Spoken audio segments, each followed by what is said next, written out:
naomba mketi tu juu najua nimeambiwa pale ati leo kuna joto, na nikawa mimi ni mtu mmoja wa wale hawapendi joto, lakini inasemekana ukitaka kuwin ingia kwa vita, ndio maana nimeingia. DJ utanizengenezea hiyo sauti inatoka, maana ikitoka saa ile ninaongea watu wengine wakienda wanaenda wakifikiria na mimi na toanga hiyo sauti. Mauga mudo sio tigiro ragapaga. So odu tereka upio. Alafu nichukue nafasi hii kwanza kabla niseme neno lolote. Nishukuru sana my lady Bishop Nancy for the nice welcome and a good hospitality that I will live to remember. And this day will always be remarkable whenever I remember this day or anything that we are doing today. God bless you so much. Na bariki kanisa hilo, na Mungu amekuita utumikie na uende kwingi mpaka Nairobi, mpaka Kaimbaga, enda ufanye kazi ya Mungu.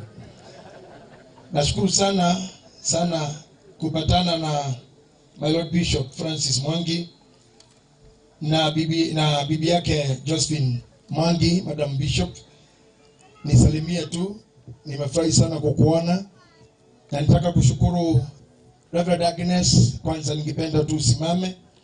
Bishop Maina, our elder, ningetaka msimame tu, wale watu walikuja tukaonana wao kwangu nyumbani. Bishop Maina mwingine pale na mwingine. Nataka muone mimi niko na vigogo, niko na pillars Joro. If these people hawa mkinitafuta, hawana tanitafuta Nairobi ama Kiambu, wanajua hata kwa nyumba kabisa. Kama ingawaje kanisa langu lile mimi niko kwa department ama the branch ile mimi nimepewa na kanisa kuwa ile iliyo headquarter iko Nairobi, maana kwa West Nairobi, lakini nyumbani mwangu ni Kiambu, maana niko Mebili katikati ya mpaka wa Kiambu na Nairobi. Kwa hivyo niko kote, naweza kunipata Kiambu, naweza kunipata Nairobi, mimi ni wakote huko, na nashukuru Mungu. Lakini hawa watu mnao wamesimama, watumishi wa Mungu, mabishop na dada yetu Josephine Mwangi, ambao walinitembelea, walinionyesha upendo mwingi sana. Sasa tunaenda zaidi ya miaka 3 pamoja na wao, and they brought me to you. And when I came to Joro, I found a great team of bishops ambao mmekaa hapa nyuma, na nimeshukuru sana. Since the day one nilipata watu wa heshima. Tulifanya hii kazi na nyinyi mpaka na wazee, na tukamfanya Askofu Francis Mwangi kuingia katika ofisi ya askofu. Hiyo siku ikawa ya kufana na ikawa ya kushinda na ya ushindi, because you all contributed in love and giving. So I thank you again, and I say thank you, men of God. And so I would ask this team, whenever I will need you, munitembele na mimi pia, watawaleta mpaka kwangu. They know home and touch. So nikisema mtembee kanisani, si mtakuja kanisani, na nikiwataka nyumbani, si nitukule buzi na wazee na wamama wakunywe soda. Sinakwanga hivyo. Wamama watakunywa soda, buzi ni ya wazee. Na hiyo kutoka kitabu, buzi ni ya wazee. Lakini mnatunya matudogo twingi. Tonini totina gagyo, tonini tohiko na giko. Totikamwagira. Lakini mkuje tu. So I'm thankful. Mama Josephine, sijaweza kuja kwako. Even when you invited me, when you wanted me to come, singeweza juu mlijua nilipatwa na shida ya mamangu kufa. Na hayo mambo ikawa imenikalia kiasi. But now I'm strong, I'm facing forward, I'm working harder than before, and I will visit you at home. So you may be seated, all of you, may God bless you. Allow me to take this opportunity to salute Honorable Member of Parliament, representing Njoro in the Parliament, Mheshimiwa Kadhambi. I'm so much happy to meet you again, because almost 5 times that I have met you One thing I admire is your smile. And smile speaks for the heart. That's a genuine heart. Genuine personality. With good observation. So, last time I was with you, mlikuwa na Senator Tabitha katika ibada ya askofu. And I didn't know that I'll meet again this year. But I'm happy because God had the plan. And because of the invitation of Reverend Agnes and Bishop Francis, nimekuona tena. I'm so happy for you. I know how you love my brother, how you love our people. I have friends, Get2FM, they always tell me about you. And even in the records, unajua pia mimi ni mtu wa media. Hakuna mimi mambo yako baya nishaoiona. Na nimeshukuru sana. Thank you for conducting that part you had with the honorable members, MCAs, and the Parliament, Senate, gubernatorial, na wale azilo zingine. Hakikisha mimi sitatoka hapa kila nimesahau nionyeshe mkono tu uniambie Mr. Speaker saa. Obea hawa watu pamoja na wewe. I'll do it. And thank you very much. I wish you the best in your future. It's good, very good and very important to have a mother in your constituency. Mothers are always good. Hawasahau. Fathers are pillars. Mothers are keepers. Let us be wise. Let us keep the good people, good mothers, good fathers, and we keep moving together. May God bless you, Mami. Thank you very much. Nataka tu nimshukuru Daktari Gatwa, Bishop, asante kwa the good plan, the short plan you have made. Na hiyo imenionyesha kwa kweli wewe ni mtu amesoma. Umefanya mambo ya haraka nikaona kama nimefikiria wewe ni mtu wa ACK, PCA, Independent, Catholic, maana watu wa Pentecostal hatukuongea mpango. Tunachianga roho atuambie mpaka wakati wa kufungua mdomo ukule, wakati wa kuoga, wakati wa kuote. I don't know. We know sometimes we live some responsibility to Holy Spirit. Hatuna mipango. Ati hapa hii mkeka ni roho apange, hii kitu ikianguka kama hivyo, roho atainua, wewe ianguke tu, uanze kuiambia inuka. Na kuamrisha jinyenyue. Inua kichwa. Some other things are not good. Kama sasa kama si watu wa kiroho wako hapa, hivyo hii kitu imeanguka kesha kwa imechukuliwa kama ni watu wa mipango ya PCA. Huyo mtu akona mpango. Thank you sir. That's good. That's what I was talking about. Daktari mimi ni mwana saikolojia. I'm a psychologist by training, by practice. Mimi ni msomeshi na msomi. Kwa hivyo wakati mwingine nifanya kazi ya saikolojia. I was testing something. Na nimelani tu. Kwa hivyo vile mimi nimeona wewe ni mtu amesoma na wewe ukienda utasema uliona hata mimi nimesoma. Vile niliangusha kitu, unaona vile itachukuliwa. And also, I want to thank you all for the arrangement you have. When I'm saying that Pentecostal people hatunanga mipango, I can take a class with you that you have it. Nyinyi ni watu wa mipango. Despite being revival people, Pentecostal people, mumeingilia hiyo darasa ya kuwa na mambo ingine si ya roho, ni ya kichwa na mikono. I am happy. Tangu nilipofika hapa, nimeona kama vile mama mmoja alienda kutembea. Alikuwa queen wa Ethiopia, Sheba. Inaitwa Sheba kwa Biblia. Na akatembea kwa Suleiman, akaenda kuona kuna nini. Alipotafuta kuongea alisema tangu nilipoingia niliona mipango ya chakula, mavalizi ya wapishi, mavalizi ya wafanyikazi, mipangilio ya kuleta vinywaji. Akasema I now realize this man is born wise. That's why some theologians say alitoka huko akiwa mjamzito. That's according to the theology. Na ni vizuri kusikiliza wale wasomi. So brothers and sisters, hata mimi vile nimekaa hapa chini nikaangalia mipango, I cannot go home mjamzito, but I go home spiritually filled, and my heart being happy because I met wise people. Watu wa mipango. Ndio goro iteko kia datoro dilo mutumia. Na dikini na mutili adhuri yakwa.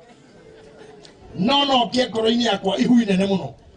Ihui nene guciara twana tukitwa kiroho. Twaguthomithia andu tumufako ni mwega. Ndĩrona haria Maryanne akomete, mũnjĩtĩkĩrie tu kũrĩ itarĩ na ngũbia ĩyo nĩgetha hũrane na ũrugarĩ ũyũ. Mũnjĩtĩkĩrie kwaria ũhoro harĩa mũirĩtu witũ akomete. I was looking, doing a preparation. Ya idadoko. Ado Pentecost to tiari na maundu maya. Hare hagire kihama gicuhu. Hau. Kihama gicuhu oguo. Na mwera arugamite haria bicha haria. Diari kale twaria itagwo ni andu aya egwika events. No maundu mau tutiari namo. Na twathi kundu twakorwo tukanjia kuingiria ngoma. Bebe ndikagunya uikaro haria ndukanoge muno. Kara hau Reverend. Unajua tumetoka bali. Ni safari kubwa kutoka kurudi Nairobi. I'm telling you, hakuge kwa mipango. Atumia ito maika irethe wega. Aciari ito ababa ito maika irethe wega. Korone Pentecostal thinking aya magire nyakini othe. Na magire ano gutondu mundu ikairethe. Ni ari kindu gitagwo 90 degrees angle. Kuma haha nginya haha yuneire. Ko keep 90 degrees hatari gwetirania. Ni thina munene muno. So hii mpango ni sawa. Ogo na kanitha-ini ni tugwika uguo. Kenya muhe mbeca. Amwe uhoti wa mbeca cia ministry. Mwagore ite njega. Ta ici tuikarĩire. Mukorwo na njukua njega ta iria cikionekana njega. Microphone njega teno turahunjia nayo. Ngai amwe atumia nguo cia atumia makoma ria thaka. Aria muhaga itambaya Ngai amehe material iria cia goro. Undu ucio mwambĩrĩria wa mibango urotwarana na inyuĩ. Kanitha cianyu irogema eno neno. Kinya mundu atahunjia irio. Arora kanitha wanyu ohana akamwenda. Yago gotondo matuko maige turatuire karoho keho gagutuiga irathi. Ciana citu cikauma Friday thukuru manyina magacoka Sunday kirathi o kiu. Na hunjetie na mutuko ucio miaka 434. Na nindatuire njuragia na tucoka tukinjura kiondo kingi ndauma icagi town Nairobi ndakihunjire kundu kuingi nginya guku kwanyu ugo yugire mwana wa papa uga ate guku ni uhoro wakwa ni kuri uhoro wakwa kwambiriria gwakwa na ndo iraganikaga kanitha shaitani iria itindikaga muno ndatindikirwo tondu Nairobi ndahingurire kanitha wakwa mbere mukawa na ni handu tukubatara kurwa na honga ine twa mithingi na nikyo ndagweta makanitha mau ndagweta haha makoragwo na makanitha o ithuĩ hĩndĩ twaragia ũhoro wa Roho Mũtakatifu kila mahali na gũtwara andũ kĩa hinya kũhonokithia andũ kĩa hinya na tũthomagĩra ngurunga na rungu rwa mũtĩ na wandu acio nĩ mohĩgĩte tene matiugaga Mwathani agocwo matiarutaga ũira na matiarũgaga na ndarama ĩtiguo tuonekaga twĩ mbere tondũ tũrĩ arũgi na Mwathani agocwo na tukaruta ũira na one makanitha makaga makinya andũ marĩkia projects othe magĩtĩkĩra Kristo no othe gũtirĩ tuga Mwathani akumio ona Catholic tuiranaga Mwathani arogocwo ona Catholic areme gũkũ unene wa Yesu uroka niguo ndirenda ũguo mũgetikĩra ũrĩa tuiranaga rĩu gũtira na kũrĩ no mũgagete na Jesu nĩ mũrĩithi rĩu tukaga Mwathani ekĩatia na mauga Jesu nĩ mũrĩithi tukauga wa mbũri ciake tamenye nĩ twanyitithanio na kiugo rĩu gũtirĩ kanitha ũrĩa ũngĩ wĩ thutha kĩroho o andũ manyitĩrĩire mitha yao mũbĩ anyitĩrĩire mitha yake arĩa twaugaga tio matuhĩtũkire mbere tondũ ithuĩ tũtiakire mambire gwaka tũkĩgũrũka magĩtũconia ũgũrũki-inĩ ũcio magĩkora agũrũki o matarĩ kanitha no benacio. I know those who are theologians here can understand what I mean by that madness. You can interpret what I'm saying. Now, we Pentecostal people, we now have to raise our flags. We must start building churches. Mheshimiwa Kabambi, mimi nakuombea amani na sehemu iwe na amani hata wakati wa uchaguzi. Hao watu wasaidie kabisa kujenga makanisa. Ile kanisa iko nyuma, tusaidiane. Mimi nimejenga si zaidi. My bishop amejenga, lakini hakuna mtu anaweza peke yake. Wewe kupea simiti 5, mabati 10, vikingi wote, roli mbili za mawe. Hizo fellowship hii mko nayo hapa. Mkiombea peace ya huku, ombeni ujenzi wa makanisa. Tumehubiri injili imeenda na tukukomba redio na kwa masimu, si ni kweli? Lakini hata uombezi pale ambapo ndipo altar iko, we must build the altars. Do you agree with me? Yes. Am I too bad on you? Sitawezekana. Kwa hivyo mimi bana, my Lord Bishop here anajua. Mkianza kufanya hiyo mambo bila hata mimi nilisaidiwa, nikiwa na simiti zangu 10, nasikia hapa kuna hii, ule nikipata mabati moja, hakuna wakati nitaachwa na mimi. And you know I'm not politician mimi. Kwa hivyo mimi nikisema nitakupatia mabati moja, ukujue ni hivyo, sitaki kula, na ikikupatia ukubali, nikikwambia imekosa usikatae, usikasirike. Maana sio lazima ipatikane. Sinaweza kukwambia ndugu yangu nivumilie wakati huu, ama next time utaniita. hata nyinyi msikosane juu ya hiyo. Ati juu huyu hakuja na mimi nilikuwa. Ni kama vile my Reverend Agnes amesema wakati alikuwa anawatumikia hakuwa anagojea siku kama hii ifike ndio na nyinyi mkuje. That is a good talk. So whatever you are doing a good thing, usifanye kama ni ndeni, lakini saidianeni. Na mimi kile nitabeba kwenyu. Sijui makanisa hii, so I'm talking about churches. Sijui ni wangani wamejenga, sijui ni wangani hawajajenga, lakini wenye wako kwa kanisa tayari, endeleeni. Tokeni chini ya miti kama kuna watu wamebaki huko, ondokeni kwa madarasa. Afadhali uliza uweja mahali, toka kwa shule. Ndio hata uwezi, you cannot go to school na watoto wako Sunday school, uwapeleke ile school wanaendaka Monday.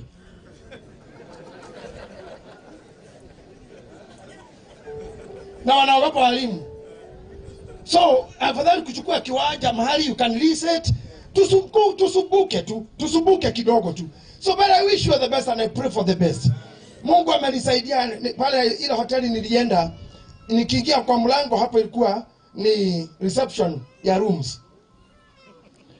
Hiyo ya chini ni ya kukula chakula. Ya kwanza ni bar. Hapo watu wanakunywa. Ya pili ni kanisa langu. Ya tatu ni rooms. Sasa tukitoka kanisa kwa mlango mtu hajajua ulikuwa wapi sasa. Umetoka room ama kwa pombe ama kanisa. Siku hata mimi hiyo ni kitu kilikuwa imenikasirisha sana. Mpaka nikaambia Mungu nitoe. Lakini kanipitisha njia kubwa na refu. Njia refu. Lakini Mungu aliniwezesha. So I wish you the best. Nataka tu hawa watu wetu mlioko hapa, mnapenda wachungaji wetu? Mnawapenda? Hebu nyosheni mikono yenu na huku tuombee na nyinyi. Father, I pray for these men and women of your service. These are men of your service. You are the men that you have ordained and trained, and you have positioned them in different corners as you wish. We pray for their blessings. Kazi ya hawa watu Mungu inakuwa kubwa na nzito saa zingine. Sometimes even to getting a point of losing or giving up. But your spirit and your anointing can keep them, can sustain them. Baba, na waombea neema yako. Magetu kania weroyo othie nao. Makirika jowe na irema othie nao. Kinya ministry gawe kirithini wa mundu igakinyanira. Ni undu wa wendo waku Ngai ithe witũ na mũriũ ona Roho Mũtheru. Amen. Nimeanzia na wachungaji, nitamalizia na viongozi. Now, I also want to turn to Agnes, my Reverend, a very strong woman and a woman of courage. Since the day one I met you, I met a good woman and a good lady who is so much candid to address an issue. And when you want to address an issue, as I noted, it's just so direct, without fear, and with a lot of respect. I saluted you and you came into my mind and my eyes and my visions. That's why when your name was mentioned to me, I remembered how good you are to me.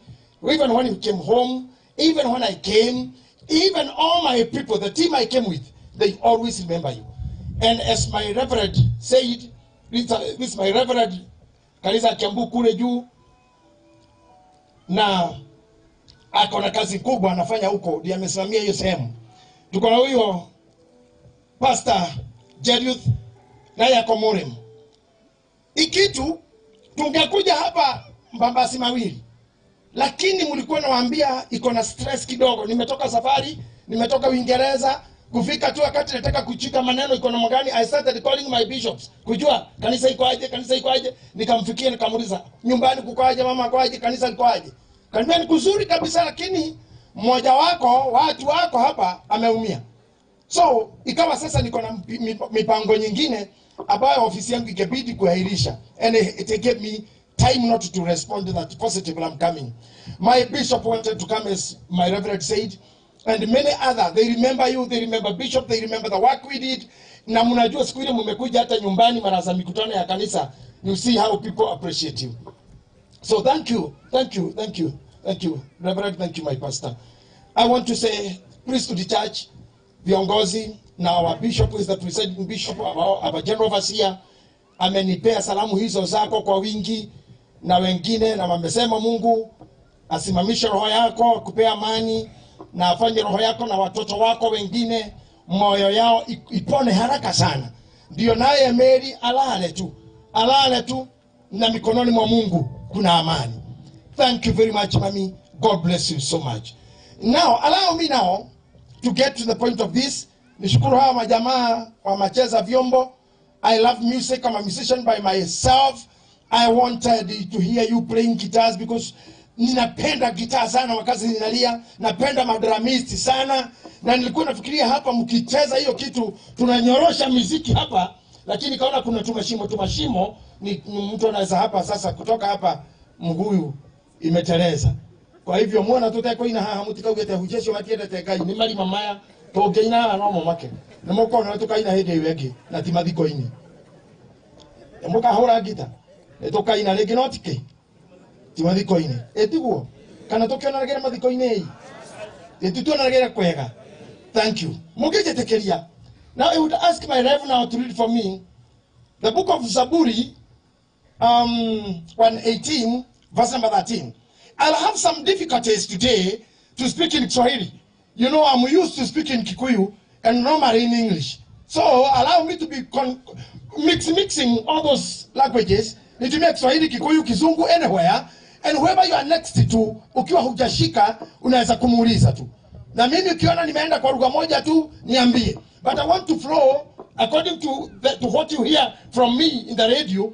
I want to hear the same taste. And also I want to make sure that our brothers that we live with here, because I understand this is Nakuru, is a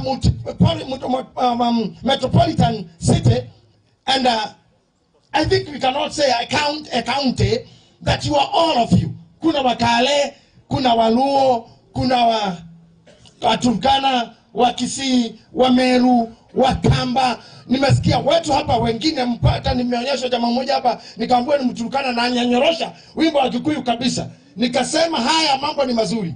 But I want everybody to understand me. And I want this message to get you.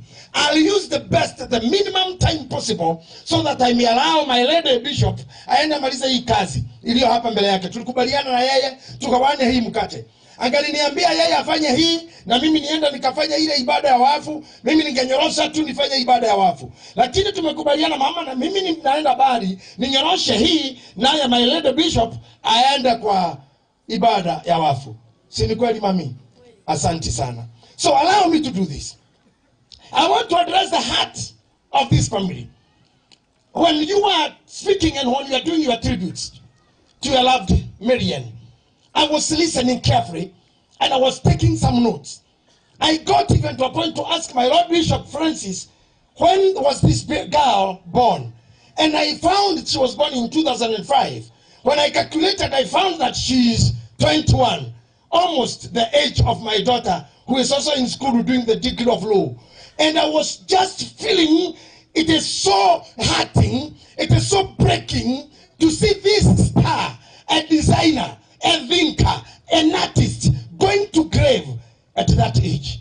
I didn't know how or how I can tackle it or how I will address it when I speak to you. But I prayed God to help me. Even the message that I came with, my Lord Bishop, my Lady Bishop, nilikuwa nimetayarisha vitambu kama 28. Nikuje ninyoroshe injili. Lakini nilipokaa hapa Roho wa Mungu akaniambia mkutano haukuwa wako, mkutano ulikuwa wangu. Roho wa Mungu ananiambia hivyo. Si yangu. The Spirit of God told me, yeye ndiye speaker. Akanipea huduma na ujumbe wa hii message. So the message is not mine. Yangu iko kwa ile kitabu. Mungu ataniambia nitainena wapi.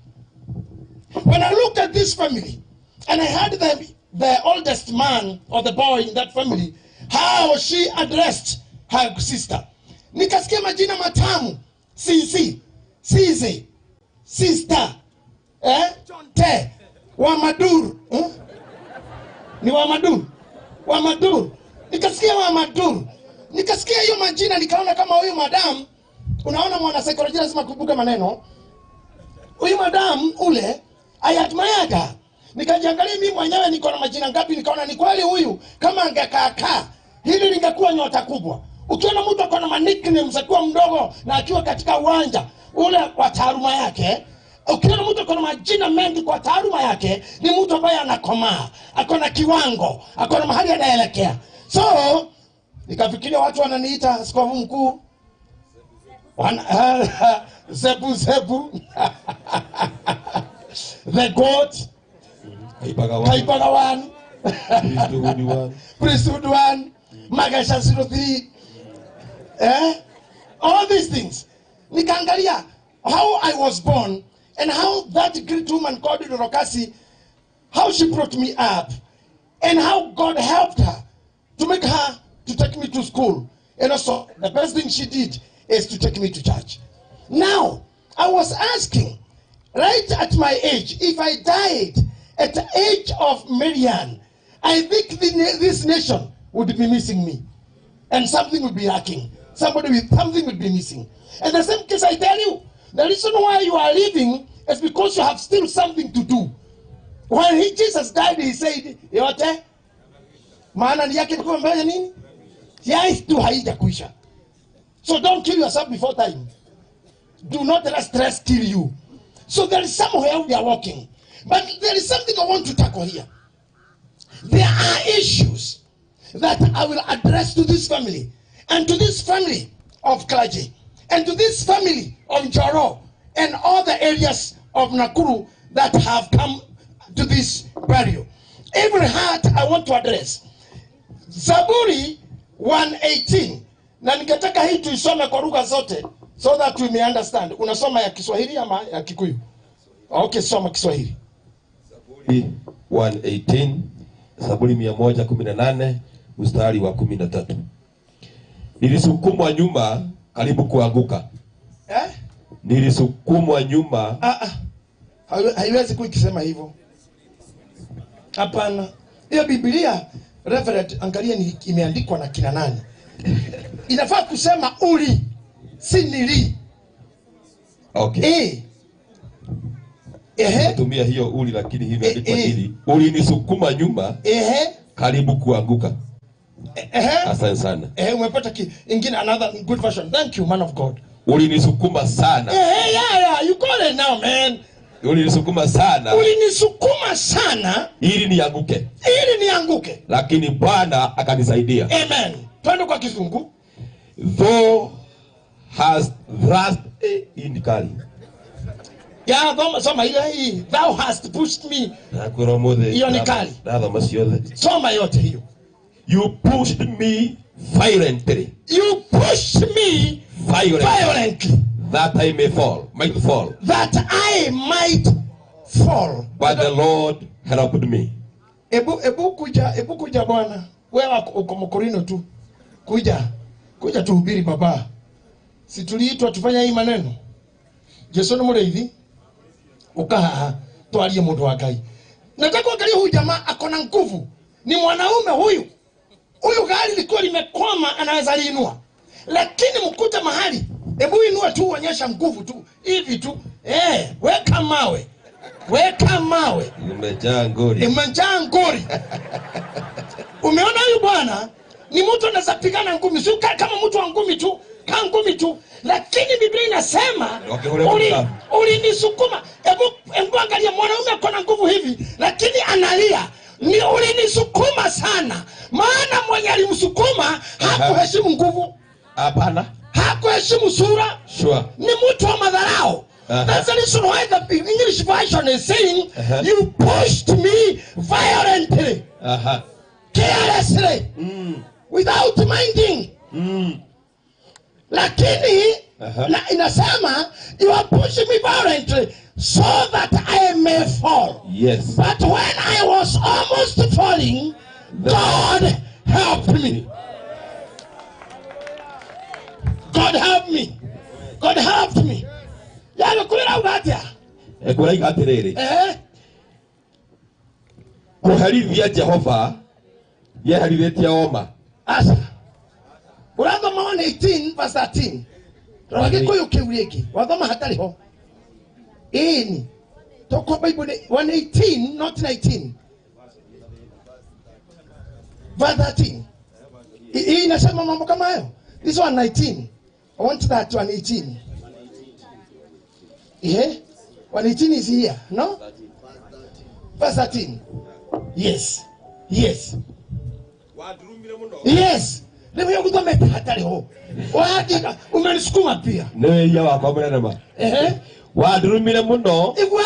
Nigetha ngwe. Wadurumire muno. Nigetha ngwe. Nigetha ngwe. Ende Jehova ni andeithirie. Ta imagine na mukono ndo yatigire. Mami witore taina manini. Mami ukiamura karirie ri. Akujitagera agakora hera haha ng'ombe no.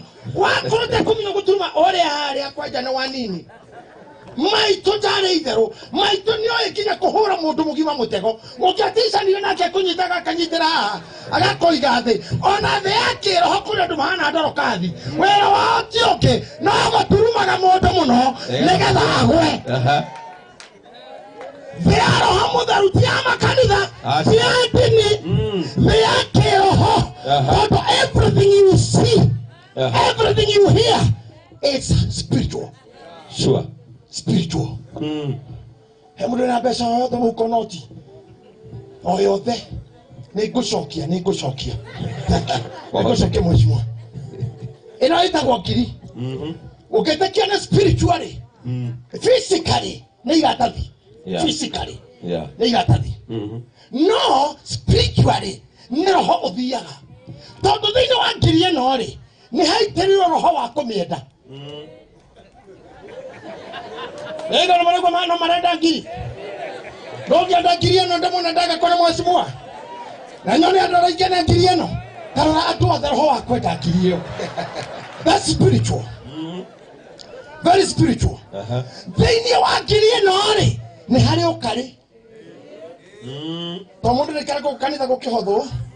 Akago ikiruta igana no. Inyita ruku ikati. Abura ko yana igana na. Kanitha itishokagia seji. Ruku ikati. Asa rino tu aga seji. Ekora hasha ne agucenjeria. Ekora mundu akiriti oguo. Na kwe mundu kora kwa anya havakite ngiri na magana meri kana matatu. Anyi kegoko gotondo ni arageria kwetha igana ni kuhonokia ngiri na ni ahingete maitho tondu hindi kurerwo towa ndugu ana arikire biu I surrender na retha ngiri ugo ruga surrender oro na retha igana na kioyo rera unto Jesus akahigesha guoko ukaumanira gukomba ngiri oh the Lord ukahotha wainuka wakora hatire ngiri guoko guko ugakuruma nginya kurega pepo. Umechora mashetani. Shetani wa kushika ngiri. Roho wa kupenda ngiri. Toka. Ati kinadongiri anaguoko. Mkono uliotoa ngiri. Mekosea moyo wangu. Mekosea roho yangu. Kinyathi hata kwa guoko kukwaragiria. Onetha pamwire agatika guoko ku. Kwena ngoma. Ucio nini hinya wa roho unakorogwo bia-ini. Yeah. Bia ici ndi mwire ndongiri. Hwae ici no ukoro irare kirabu. Irare hira na mundu no ciarekereria kwa mheshimiwa mitha-ini na leo ule faina zile ngiri iliyokuwa kwa kirabu jana saa hii iko mikononi kwa bishop. This is spirit. Kuna wengine sitaki kutaja sana juu mama zetu wako hapa na baba zetu, lakini kila kitu wanajua, walituzaa tukakia hii dunia hii. Pengine hii ililipa mwanamke alifikiria kuwa ni wa kuuza body parts. Najua kuna mama wanauzanga body parts.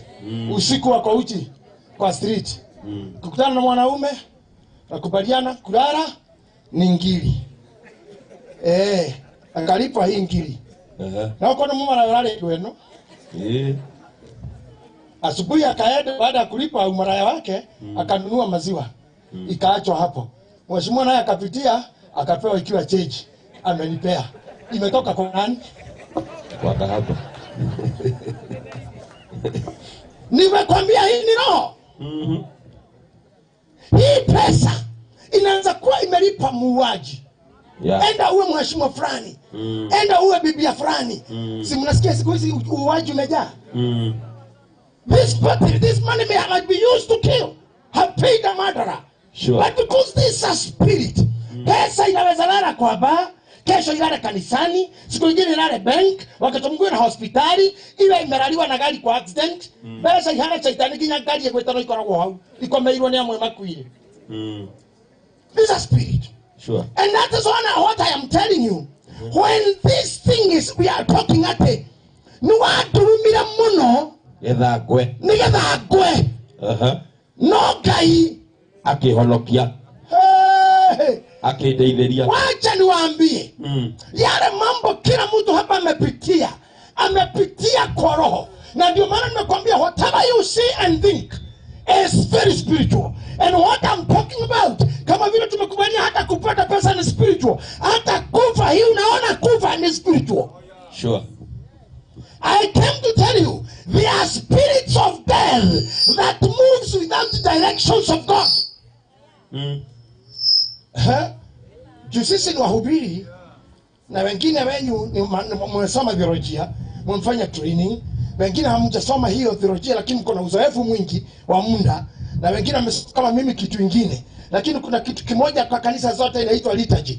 Liturgy inapelekana na mipangilio ya kanisa, mutugo wa mitha uria muthikanaga, akorino tugo mathikanaga, priesthood tore rato thikanaga, ithu gwito ntokagia nugi ntokagia meshuma nothing wali tajiri he handu haugagwo ni ahujia othe ateteri otweke teri iyo ni riti na muhucoka muhatire handu ta hau ni ritaji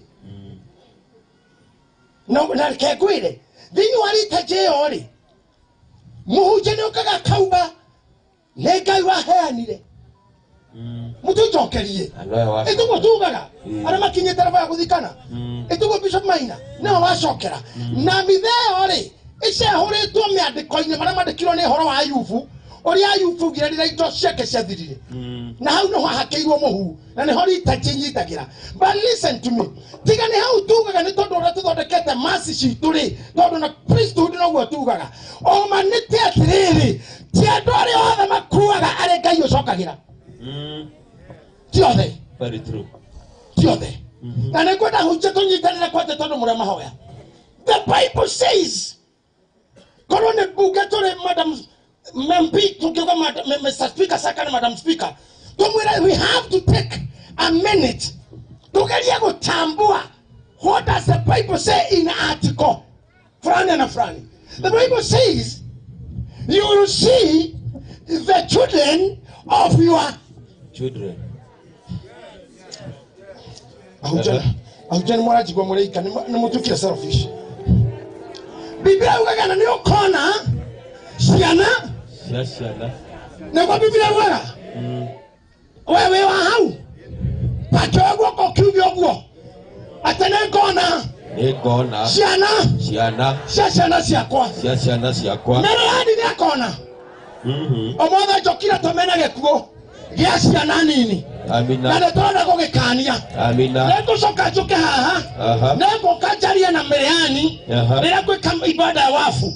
Na ni okurekeria haha kukuga my lord bishop, my lady bishop akarekie. Na ndenda kuria haho na inywe. Na mweteketi atene okona. Siana. Siao. Bokuga nekona. Siana siakwa. Mamu taroga mana kana kaugaku. Tarogama. Tarora kaigana gaka gakikarikia githomo karue kahikanie gaciare ni kara kuhe miaka 20 iyo riu haha hena kihoto kia gifote hatari kwaririria tondu ni ukona ciana ciakana gaka na ndokira kumwira andu ajoro maana siku moja nitakuja tufanye mikutano mikubwa na hawa makasisi lakini kwa sasa nimekuja na roho ya unabii niwafinye niwaigize kwa unabii ya kwamba kifo kinachokuja kabla ya time hakitakuwa shia yenyu in the name of Jesus. In Jesus name. You know, me and my brother there, we cried, we almost got sick. Hata yeye niliona kama taruko na wazimu. Nilikuwa ninaona kama ni mtu wa kifafa. But one thing tulikubaliana tukajua. Mom died at the age of 94. Hatira pata wa idhu na idhu torwara tokwe. Na yalikete ya oiretu. Ya utumia. Agatigoyo. Na atigirwa na miaka 48. Okure we. Maitodo huruki ohoro. Na mwathani akuheturuko gitathiraga. Na thari wa hiko ciothe mutheragi. No idue no kinya to debagain atati ahori biashara atati na ahori biashara. You should not kill each other. You should not bring that to politics. You should not make community fight. We should not. Watu wa makanisa, you should not fight because of the name of churches. I love Joro. I love the way these men of God have respect. And the respect they have given me as they gave me when I was in Joro last time. Kwanza seta nyinyi muheshimiane tu. Hautawaijua neighbor yako ni Mkale. Hautawaijua neighbor yako ni Mukiuku. Hautawaijua neighbor yako ni Muluo. Kenya ni ya Kenya. Oh yes. Honorable members, tunaingia wakati wa uchaguzi. Take care of the nation. Take care of your people. Ukitaka kuuawa kwa wenyewe, wewe uua kwako kwanza. Na kama unataka kuua watu, jueni muuaji, jiue kwanza. Tujue wewe ni muuaji tu umejiua. You can kill because you have killed yourself. We cannot allow this. Na maana siasa inakuja. Biblia ya ugatere. Na watu rumira muno. Nduga wewe nduga mutuka. Nigetha ngwe. Ate na ugareke. Ndo wathirumire muno nigetha ngwe. Asa ekira weka ile weka umfu. Unajua weka umfu kwa Kiswahili. Yani uzito. Useme ndo wathirumire muno. Ugataremitha bio. Ndo wathirumire muno. Ugoguo. Ndo wathirumire muno. Nigetha ngwe. Wewe tuli wako rodini-ini. Erekira gathauti. Tauga wega. Ekurefusha ndo wathirumire. Ndo wathirumire muno. Nigetha ngwe. Inde Jehova niakindeithirie. Ndara ukora atiriri. Mwandiki wa maandiko maya. Na uende kwa Kiswahili tena amenena mambo ya kusukuma. Ulinisukuma sana lakini ili nianguke. Lakini Bwana akanisaidia. Sikiza, mwenye kuandika hii hajaleta sentences zingine kabla za kurekesha ni nani aliyefanya hivyo. So the clause is open. We can fill with another name. Sure. Toto hakiretwo no ri. No wadurumira niguo wathoma ri. No gietha yo aturumitwo no. Hakiretwo no korwo aturumirwo ni mathaini ro. Waturumirwo ni mukaguo. Waturumirwo ni thaguo. Waturumirwo ni kafuredi. Arume ake makire na pia. Ina maturumirwo na ikuru. Ili kana muhiki ucio. Obara wa irimo. Waturumirwo muno. Na hale. Wakienda hale. No kaiwe. Nakenda ithora moko ni ba. Atara mwana oyo. Mutumia wa igaturo gwake ni mathaini ro. Amwera mami. No waturumira muno. Ethaga. Wega nyigatwo. Yena ciana ciakwa tugakue. No Ngai. Akindeithura. Ona yuhuja no mwera megaro. Unazambia mtu aliharibu ministry. Mtu aliangusha kanisa. Mwambie Reverend. Mwinjilisti. Deacon. Wadurumira muno. No mundu wa gutu. Ona.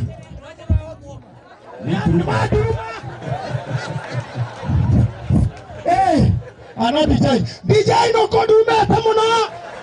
Nigetha nimero yule. Listen to me. Ndio kumera tumia kanitha. Atwa mithegi. Atwa kwa daihu. Aria maguthokirie kanitha. Mwashimua. Aria mana hakage koiro na rutaga. Na mago turumire. Okanga tumothuro. Na Ngai ucio athire mbere kumwitikiare. No gagunyitirira. Atigaga pastor wanathokerio kanitha. Ngai. Tokire na branch ithano.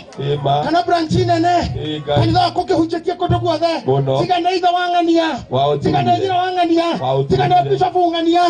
No waturumire. Na we mwere mothe atere. No waturumire mo. No inde Jehova. Niandeithirie. Murasiria mundu tandiki agũire ri. Oi miaka ngiri. Murasiria ndo maturumo maigana. Maige. Ngai. Ogenda kumenya ri. Na mutigathani no guturumo ri. Akondo we kora social media o discuss to nyandu makirire. Okana tindo gethenio ni andu. Na ko ina stress haha.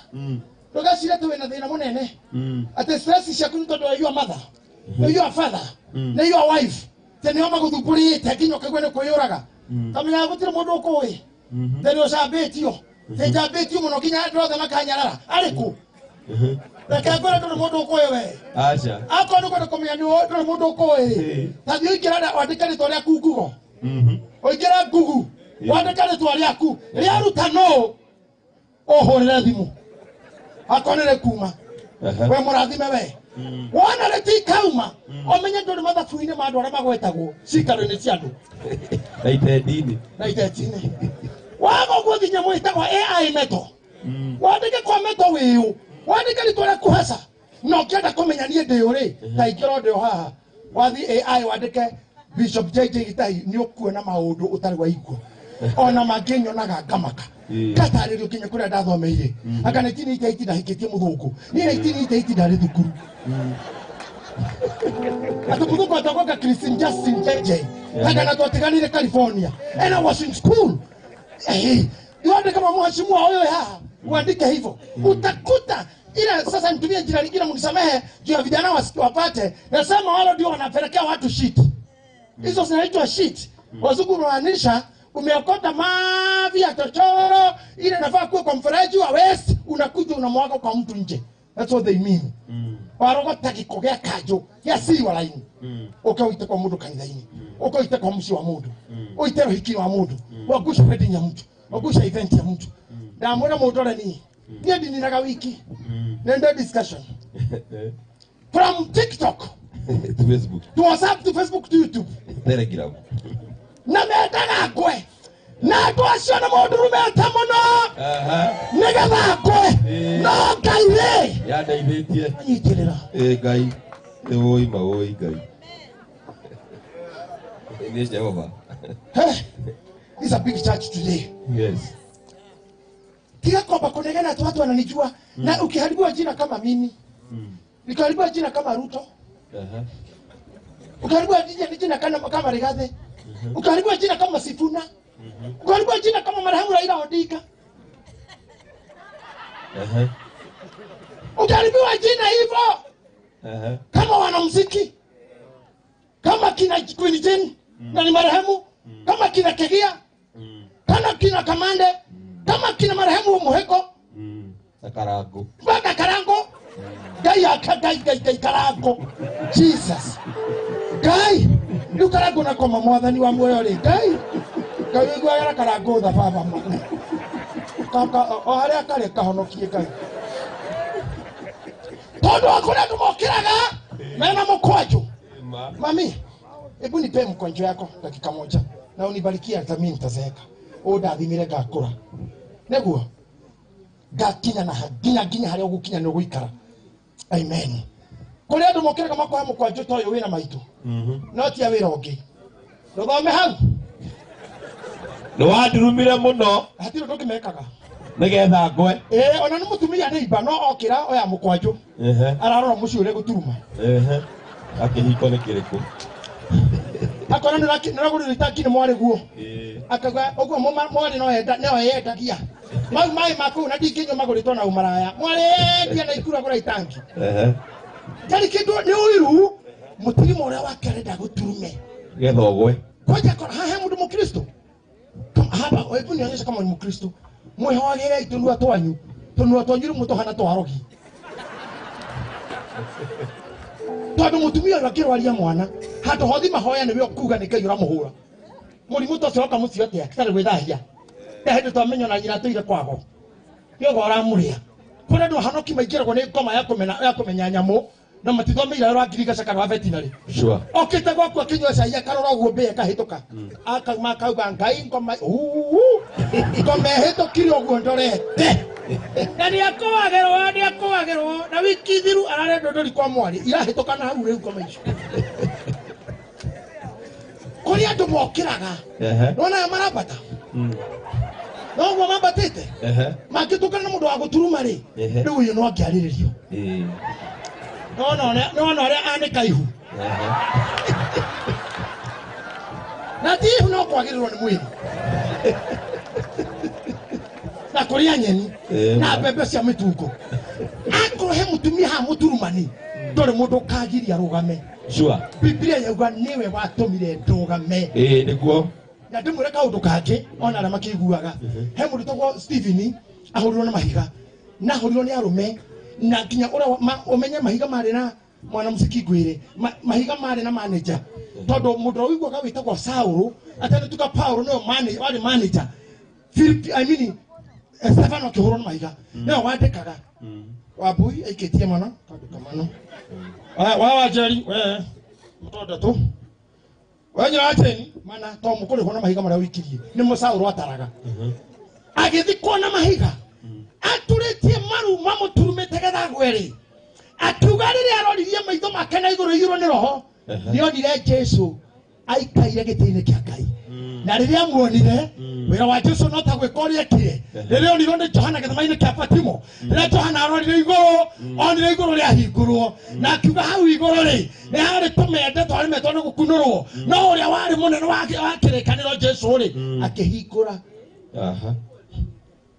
aka Stefano akiona iguru ri hingukitwo riona ri hingukite akiuga sawa ino guthie ino guthie leo ndo guturuma itagia mahiga ni ndathie kuletera gihoro waku kure ndo matakagirio thie akoro ni guthio thiaga na aria makuite methini wa roho no magakinya kwa Ngai maundu mau maragio maku magatuma urwo ni hinya na wemene matire kindu gaku mangirugamia destiny no ithia na mbere nie ndari guku kwanyu ndi mwanake I think kilitara kwa mbere kuko ndaro wa miaka 20 kihunja njoro ino guthie moro warubaga kamwaura koguti kudita hujite kinya njoro ino turi anake ko turahana mundu torocho iriria wana guku na ici na sube neto hujite nao nacio magithikitwo rona guku mari kigututiga nimesukuka hii dunia lakini ile maturuma marada na turumo aria mandumire matire madogamia nikiangalia maandishi nasema ulinisukuma sana Kiswahili lisema hivyo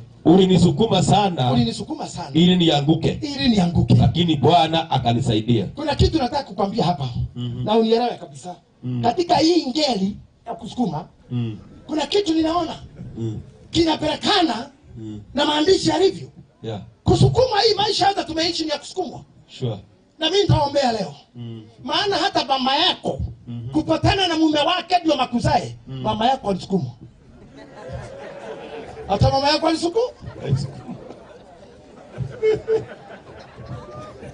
vita ilianza hapo siku ile mama yako na baba yako walikutana wakafanya date wataenda waonane pekine wa spending the night hiyo mpango ndio mwanzo wa mchezo wa kusukumwa the World Cup started na wengine wengi hata saa hii wako katika uwanja wa kusukumwa hata hamjafika semifinal bado mama yako alisukumwa mama yako shosho akakasirika amekuja na miba nyumbani hata kana miba isiyo na mume hata yeye akasukuma akaenda pale walikuzalia na ndio maana naambiwa wewe ni wasikomadha hakuna mtoto wasikomadha mtoto akona baba na mama lakini baba ni mpotevu si mwana mpotevu baba mpotevu na kaondoka tikatia dothi tutikenda kuga tena arumia cia tu tuikara hato turia hujia amwe itu tutiagita tucira tu tutana honoka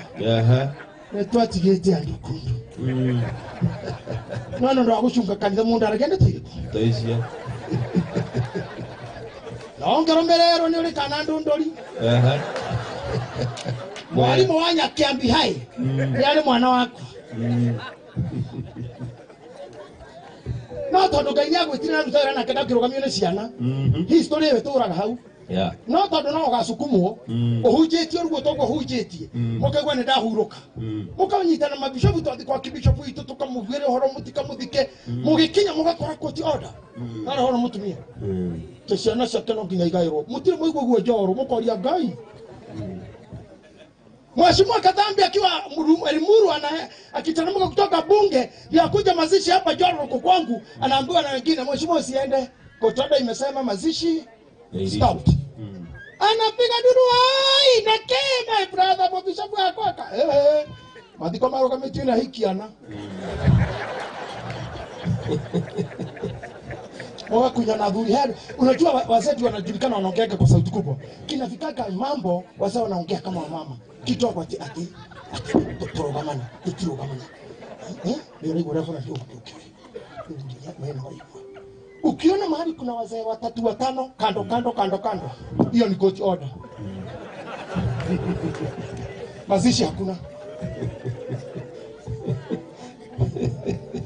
Kuna mazishi ya rafiki yangu lakini si mchungaji. Mtu alitafuta pesa nyingi sana England. Akakuja akafanya mambo na niona huko kwenye usaki kutaja ni wapi. Mwili imetolewa Nairobi. Nairobi ri. Inaletwa huko kwenye. Can you imagine order iliwafikia Gilgil? Hakuna mazishi. Gari zinasimamishwa na OCS. Hii mazishi hakuna. Imagine mtu alikuwa Nairobi ri alirikishwa hapa Umashi. Na akakaa hapa miezi 2 kesi. Na ule mkufa hajui kesi imekuja. Sure. Shetani alikuwa ameweka mkwajo ndani keti ya kuko turuma. Onotana vikori. Kuturuma reki. Wanaitendera hilo na watu warokondo. Oya baba warare AKU mama wao. Mama dikama makifaka kama dikori. Mare wa mwere no wora. Mwendo ni moshari. Ogedo ne DCI Roni roku. Kamati. Montezuma. Lere kuma Montezuma. Kalioko bushino. Lere gimuhuirie ine rya Mombasa. Ona hau arunde ke kutare hare hathire wega. Ekobakaga gushino. Na kejeri athuri arame hakika utari athuri marakia kahora. Okimenya wena ngori ta icio ri. Tiga kwenda guthikwo. Shino. Nĩ mũndũ ikĩkira nĩ njino. Tarau niĩ ndĩrabata ũrĩa wakwa, nĩ ndĩmũgũrĩre kĩbiriti. Twĩkari nĩ mũrega ũikarage tũngĩka accident. Na we tũtinda kwĩ ithuĩ niĩ ngue, ona kũrĩ mũrenge magũrũ gũthũngũrwo kĩbiriti gwaki. Nĩguo kwenda kũmũtara athuri, tondũ no harĩ ũmarĩ. Kwata inyuĩ mũrenda itĩ nĩ mũkũmona rĩ. Anyondo ndũgamu rĩ. Ahitsira ina rĩ. Icio ireto mafuru mbanya mafuru kaimaga ibrother cia komuguthinio ukika hapeni watu ni mundu gakuria huria mutheni ritirihagio huria kirihagio ria mundu munene kada tena yokire na nduthi ona njira ndakenda kumenyeka Maryanne rĩarĩ ena yarĩria noni na kekai wa iguru ni ari njira ciake kwa maundu Ngai akagira arume aria mategagwo no gutundu kumundu tekaga munene muna mubunga muna mwarimu muna sipo muna nigetha acambie nigetha muturume nake Ngai amekaga icua ihure uri okora etitaboraga no soko kama kio ihure maina wa megate ngoro wa mara njoroga wa mahu karori wa cuba ihure yake ona rĩngĩkorogerwo rĩtingiuma ona rĩngĩkorwo ndagĩtarĩ rĩnyuagĩrwo nginya ndawa rĩrutagwo ciaraga mahatha Ngai rĩciaraga mahatha no rĩitoka-inĩ Ngai no kũmenyerera ona rĩtirutagwo etagaga na mbura ũguo we mwene rĩkauma hatima ndawa nayo etaga na rĩmwe no ũngĩkorwo mũneane koi munene gutsoka turumo muhegeshanete na Ngai ona nyuaga ndawa na rĩtiume akura Ngai na ndakemerie bitu hĩndĩ ĩyo inyamũrĩ yarogwo nĩ ndawa rĩraroga ndawa na rĩaciaro rĩgakinyarira andũ soma no kinyarira andũ ũru mũno ũcio athuri kimũno na hani aturume na no nyende mũno rĩa arũme na mũtikara rĩa hunjia wana hunjia mena stress itimĩciĩ nĩ kanitha Rai mwena ũcio ona mũthuri hana ta thitĩte na ndarĩ handũ mahutanĩtie na mũkui nenda twere gwake aturumitwo rĩrĩa mũgoka kanitha hecimu no nyende mũkahũrwo kabica mũgĩũka na mũndũ kena kabica ka mĩaka 10 mbere ya tanahikania ciana neha no cikore mũmene ithe nĩ mũthoguo nĩ kĩũmbani thoguo nĩ mũrebi anda ndeithirie wamenithia na ciana na cikĩgũteithia no Ngai wa gũteithia atumira meha mahana tari akenu akĩo marakena ndĩraria rĩu na nĩ marahoya Ngai akibishop ahunje kinya utuko tondũ matirĩ gwa kũinũka Nilikusaidia thank you uliniambia niliwaambia mniambie ninasema nilisema mnainua mkono tu asante kaka ninasema kwa hii hata hii tunasema ulinisukuma sana ninasema hata wanaume wanisukumwa nasema wakubwa kama wanataka kura wakishaingia kule mabibi wale wanataka kupata mimba za wakubwa wanawafuata ndio sifa zake ziangushwe kasisi kama mimi mkale kama wewe mrembo nikitoka hapo ananiambia nikupe namba yangu ya maombi si ya maombi unataka vimba Unisukume tu. Dada ala motosho. Unisukume tu mami. Lakini Biblia imesema nini? Ulinisukuma sana ndio nianguke, lakini Mungu kanisaidia. Ila kitu inakujanga katikati ya hawa jamii na Wakikuyu wakati wa uchaguzi tupigane. Hiyo roho inayotusukuma, inayotusukuma mbele, haitatusukuma tena, maana Mungu ametusaidia. Wanasiasa wanaotusongesha watusukume tuanguke, hatutaanguka, maana Mungu atatusaidia. Warogi wanaotusukuma hawatatuweza, kwa maana Mungu atatusaidia. Wale walisema hautakavai pata mimba, wakakusukuma kwa urogi, kwa mahirisi, kwa majini na ya hewani, ya mitoni na ya milimani, ya darajani na ya mitopanda na tiapanda. Nasema hivi nikiwa ndani ya roho, hawatakuweza. In the name of Jesus. Kutoka leo. Amen. Nikarudi tena nikasema hata wakati mama yako alipatana na baba yako, ilikuwa tu kusukumwa. Mama yako alisukuma. Ukazaliwa, ndio uzae, hata hospitali maternity. Nitauliza mheshimiwa kama yeye anajua hivyo, na maana ni mama kuna watoto. Na Agnes anajua hivyo. Reverend, ndio uende upate mtoto ule, umesukumwa na baba yake mpaka ukapata mimba. Nikusukumwa. Kupata mimba. Na kutoa mimba, uzae mtoto atoke, daktari lazima kwambie push. Sukuma. Na ndio maana tunasukumwa. Maana sisi ni kisasi cha sukuma. Yes. Oh God, have mercy. That's the problem.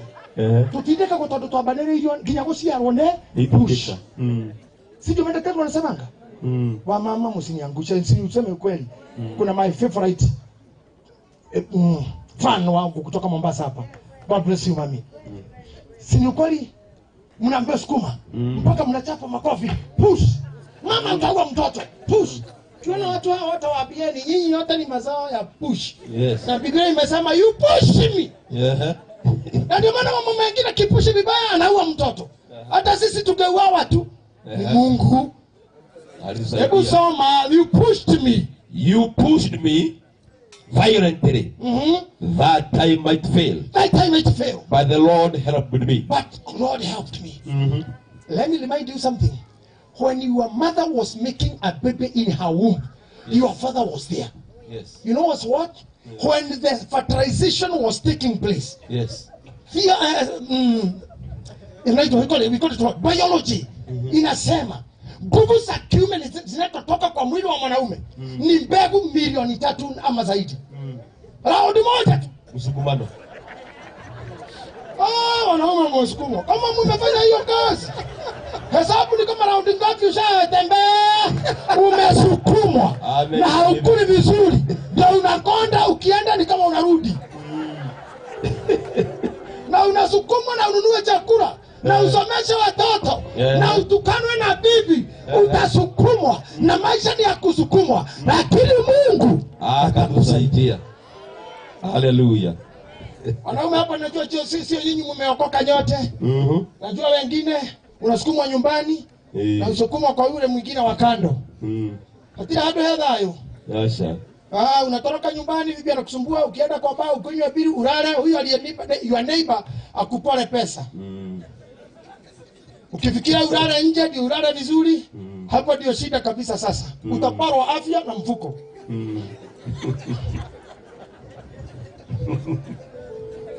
Arome. Kulia gaida. Ndio godera muirai. Kulia gaida lio. Ona ni ndimeraga mundu na honokia atige waganu na ururi. Muonie dangers involved.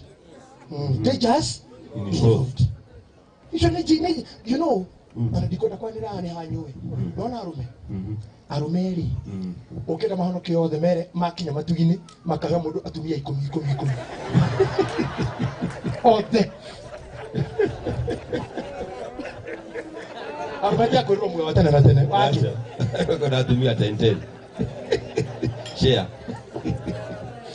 Uko rumemeka. Na matira mamenya idafuriri. Ndio nisia nimetorali tutumeni mara hatumfanyi kama mama wanasikia. Wanaume mnajua. Hawa watu kama hawangekuwa hii dunia sisi tungeishi na raha sana. Na amani. Na amani bila wanawake. Na utajiri mwingi. Na utajiri mwingi. Na afya. Na afya. Na akili mzuri. Na akili mzuri kama kuna wanawake. Tunagorokaga sana. Na sasa wapi Bishop JJ? Unaongea hivyo na uko na watoto wanne. Unaongea hivyo na hata umetoa mahali kinyo kati ni ya kiata. Na nyinyi wa mama acha niwaambieni hii tuongea mama. Wamenya kwa rume tigoro huko. Ndoge hano uguhana. Ogu uhanetio ni arume. We dukuru nyoto cia hana gogu. Kwa arume matari mariza. Kumushe kinyaro kwa mere musubwa dikati. Karume mahana gacha ibaba. I am bringing attention to you all so that you may understand that both sides we push each other. Yes. We push each other. Sure. Mama hapa, my lady Bishop, alisema alifiwa na mmewe. That's a push. Roho ya kifo push her down. Lakini Mungu amesimama na wewe. Na wale wengine wa mama waliofiwa na bwana zao. Hiyo ni kusukuma mlisukumwa. Na wale wameoana hata saa hii bado wanasukumana both sides. Ulisikia vile my lady Bishop aliposimama alikanya, aliwana wakesa wenyu. Kasema mabibi ama clergy. Stop harassing your husband. Bwana alikuwa anasema hivyo ni mambo ya chache. Maana bado hata yumke wa Bishop ameweka kichwa hivi kama mtu akona rohea. Aduge Bishop. Sasa sikiisha kila mtu analilia Mungu. Ngaige domo ya dhira nyino keko. Lakini nimewaambia promise moja. Push. Ulipozaliwa nimekwambia ni kupushiwa. Ukasukumwa. Ukalelewa na kusukumwa. Kupundishwa kuenda choo bila kujikojolea ni kusukumwa. Ulisukumwa na mateke na makofi. Kuenda shule ulisukumwa. Mama yako alikulea ukafika miaka ukasukumwa shule. Mwalimu ndio usikie kile anafundisha ukasukumwa. Viboko. Ulisukumwa shule. Ukatoka shule kwanza wanaume ukakuja huku nje baada ya kusukumwa na mwalimu na viboko ndio elewa maneno kumaliza ukafika. Mama yako akasema ama baba yako ukafika wakati wa kutahiri. Tena uende hospitali to be injured without violence. Hakuna mtu umekosea. Hakuna. Wanaume wengi wamekaa hapa katika mili yao kuna vidonda. Na mwenye alitumia kisu kufanya hivyo hajashikwa na serikali imenyamaza. Ni majeraha mingi. Ndio mwenye hiyo jeraha. Mtu akujitego tamio kwa wana na kahio na ndali anyitwa. Na serikali jaragia. Na nyameo ndio uko nne. Hiyo ni maisha yako. Ni kusukumwa. Kusukumwa. Sini kusukumwa. Unajipeleka mwenyewe kwa mtu. Kama mimi nikakuja na kisu hapa nyote mngepotea. Lakini wakati wa kutahiri unajipeleka kwa kisu. Maisha ni kusukumwa. Sure. Lakini Mungu alikusaidia. Ulipotoka hapo sasa ni kuwa msichana mkubwa, umebeta mwili wako ni wa mama, ukaolewa. Ukaanza kusukumwa. Mtoto wa kwanza, wa pili, wa tano, wa sita, saba hivyo. Kusukumwa. Na pengine hakuna pesa. Na bwana wako hapa kukusukuma. Kila mwaka mtoto mmoja. Kila mwaka mtoto mmoja. Wakati hamuna chakula pale yenu ni kuzaa. Waambiana sorry. Haitidekana. Haitideka. Siana mmoja na dhukuru. Kusukumwa. Na baadaye ugonjwa ingia mwili ukusukume. Utoke kwenyu na raha kubwa kama vile Maryanne alitoka kwao, mwishowe katika gari ile ilikuwa imembeba ikasukumwa. Nayo ile ilikuwa inakuja ikaisukuma. Na bado alienda ikawasukuma. Na bado waliangukia wakasukumwa. Na sasa Mary ako hapa. Na sisi tuko hapa. Na bishop wake ako pale. Na hakuna kitu ule alinde bishop anataka kufanya ni kumsukuma. Na nyinyi mtaenda kaburini mumsukume. Na wengine achukue mteri mtanga wafanya nini? Na leo sasa atalala amemsukumwa mara yake ya mwisho. Hii ni dunia ya kusukumwa. Nimewafundisha shida kutoka kuzaliwa. Kinya mudhenya wa mwisho. Sure. Maryanne amesukumwa yake ya mwisho. Lakini Mungu atamsaidia. Uhai wake utapatikana. Katika kitabu cha Hezekia 3 mstari wa kwanza. Nitasitaki kusoma my reverend. Ningetaka tu kusema. Ebu kijana pelekea Pelekea maito pale na mwambia asante kwa kunibariki, mpelekea mkogojo na mwelewe wetu wako turumana nyingine wito. Imagine Maryanne huyu amezaliwa kwa kusukumwa, amesoma tu na mashida pengine familia ikiwa pengine haina uwezo, amesukumwa. Na wakati amekuwa designer, hata kabla enjoy roho ingine imetoka kando. Maana hata watu wale wanakusukuma haukuwaita, hawajui, hata ujui kwa nini wao hakusukuma, hata magonjwa haukaita, inajileta yenyewe. Hata accident kama hii haikuitwa na Maryanne ama watu wao, maritima ya kifu hicho kilijileta kikamsukuma.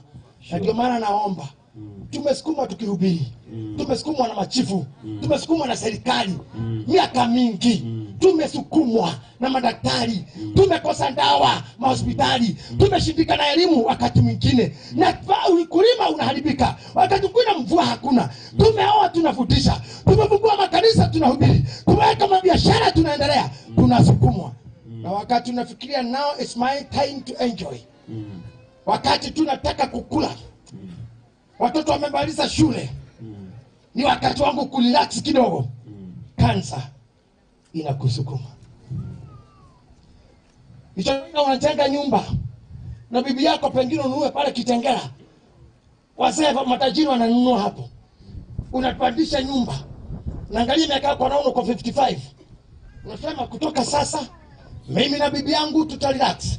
Unapanda kanyasi pale nje, ati nikitoka kazi nitakuwa nikipumzika kwa hii nyasi pale, ninakulia mbuzi. Saa hiyo jioni unasikia mguu umeshikwa na kitu, na katika kunyenyekea kule na kutembea, ukienda hospitali daktari anakuambia tufanye biopsy, na itatoka after 2 weeks, tuangalie ufimbe ni wa nini.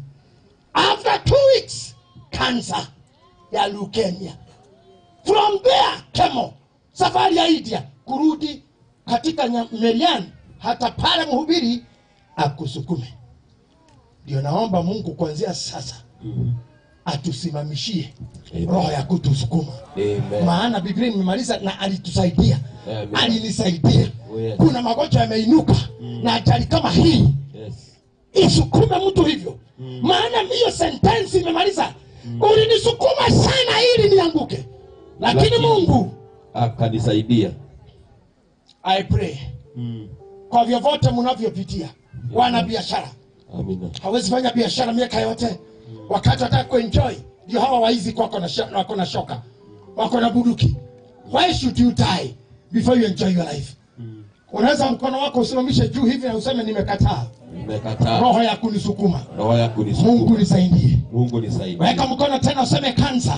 Kansa isikawai nisukuma. Isikawai nisukuma. Ewe Mungu nisaidie. Ewe Mungu nisaidie. Wauaji. Wauaji wasikawai kutana na mimi. Wasikawai kutana na mimi. Ewe Mungu. Ewe Mungu nisaidie. Nisaidie. Magonjwa. Magonjwa. Yasikawai nisukuma. Yasikawai nisukuma. Niondoke. Niondoke. Kabla ya time. Kabla ya time. Ewe Baba. Ewe Baba nisaidie. Nisaidie. Hiyo ni ombi lako. Amen. Kutiki hata kekogu. Maadhi kama huyu hapa mama yangu. Namuona hapa mama. Kama mama yangu Dorokasi. Dogota kodera idhiwe tanie. Othene kiogo kinye mudrume haha. Hedera rafatara tutoke koga idhie kogolera ilia. Nikuletee kama ziwa ukuyo maana ulinifundisha, ni mama yangu umesubuka kunifundisha. Saa ile sasa ninaweza mimi nikiwa mtoto wako kukununulia nyama, kukununulia chai, kukununulia maziwa. Saa hiyo daktari amekwambia usikule nyama na usikunywe maziwa. Wakati umepata chakula kile ulikuwa unatamani, matokeo ya hospitali ya laboratory inasema usitumie. Nikikivyo kara. Shindwe kwa jina la Yesu. Ndio mheshimiwa Gonyi, ndio mheshimiwa. Tena waonyeshe. Huyu unamwona hivi mheshimiwa anakulanga nyama. Basi wake wanakula nyama na watoto na bibi na kula fuko. Tumbo inaleta shida. Anakibia hosi. Kuta daktari anamwambia, "Panua mdomo." Angalia hivi. Hivi. Inama kidogo. Anataka kusikiliza moyo. Hata hiyo moyo vyenye inapiga.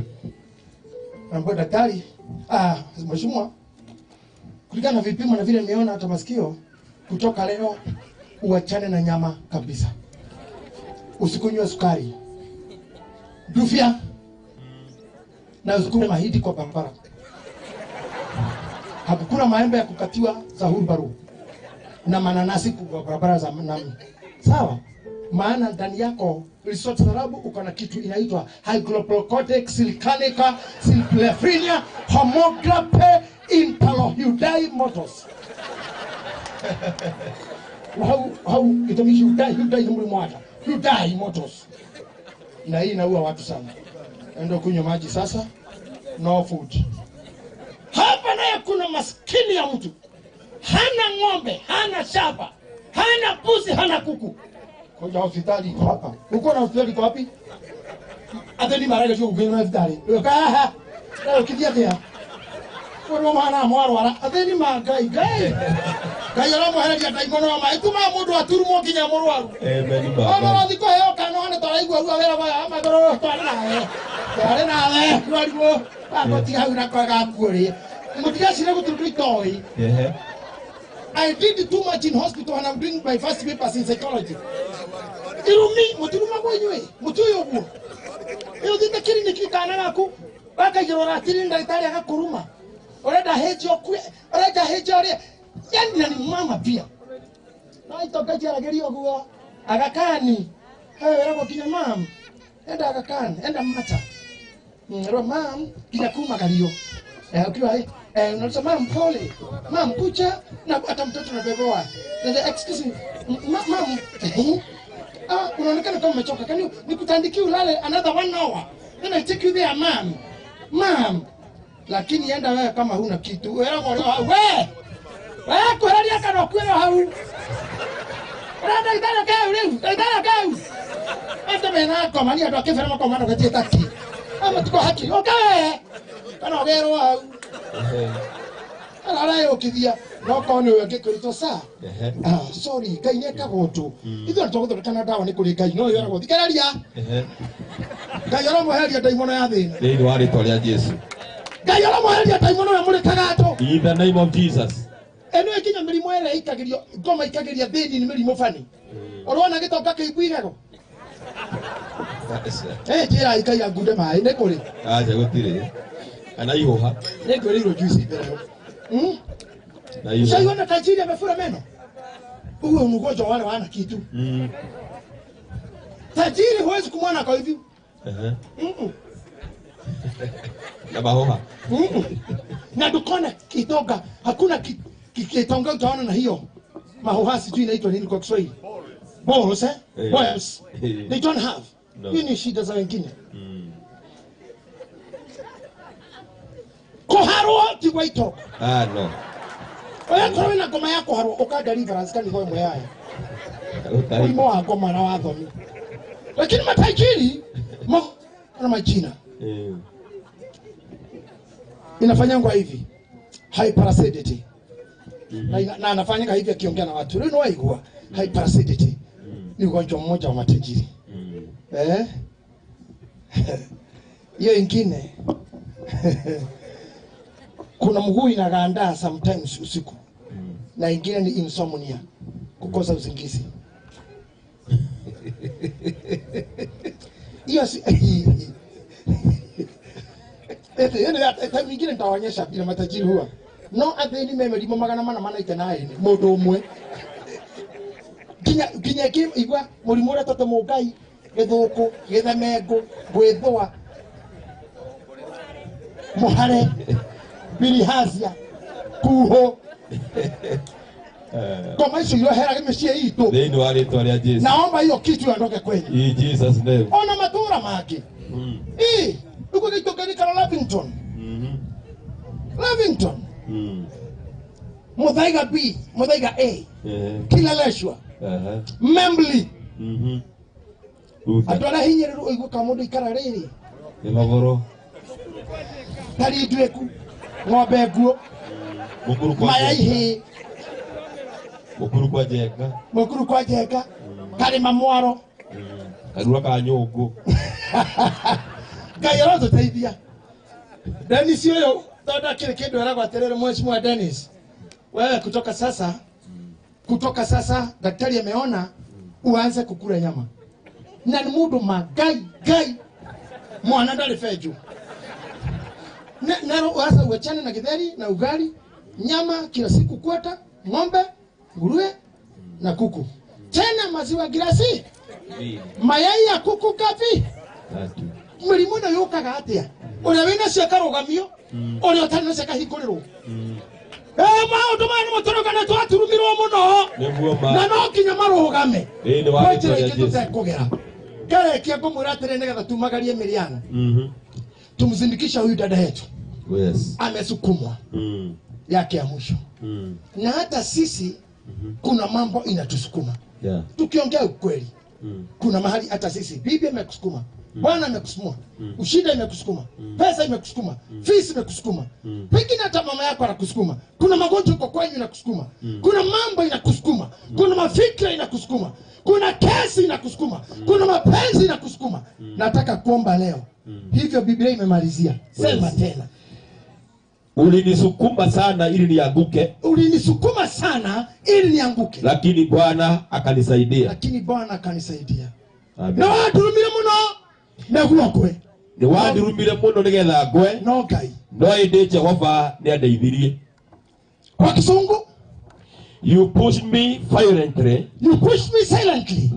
Violently.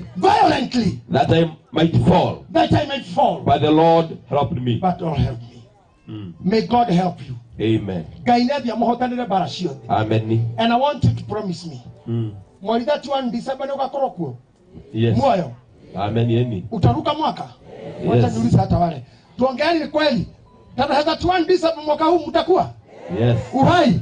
Yes. Mkobali na mimi nionyesheni kwa mkono.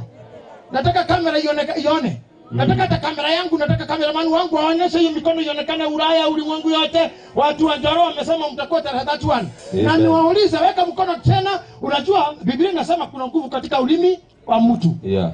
Yeah.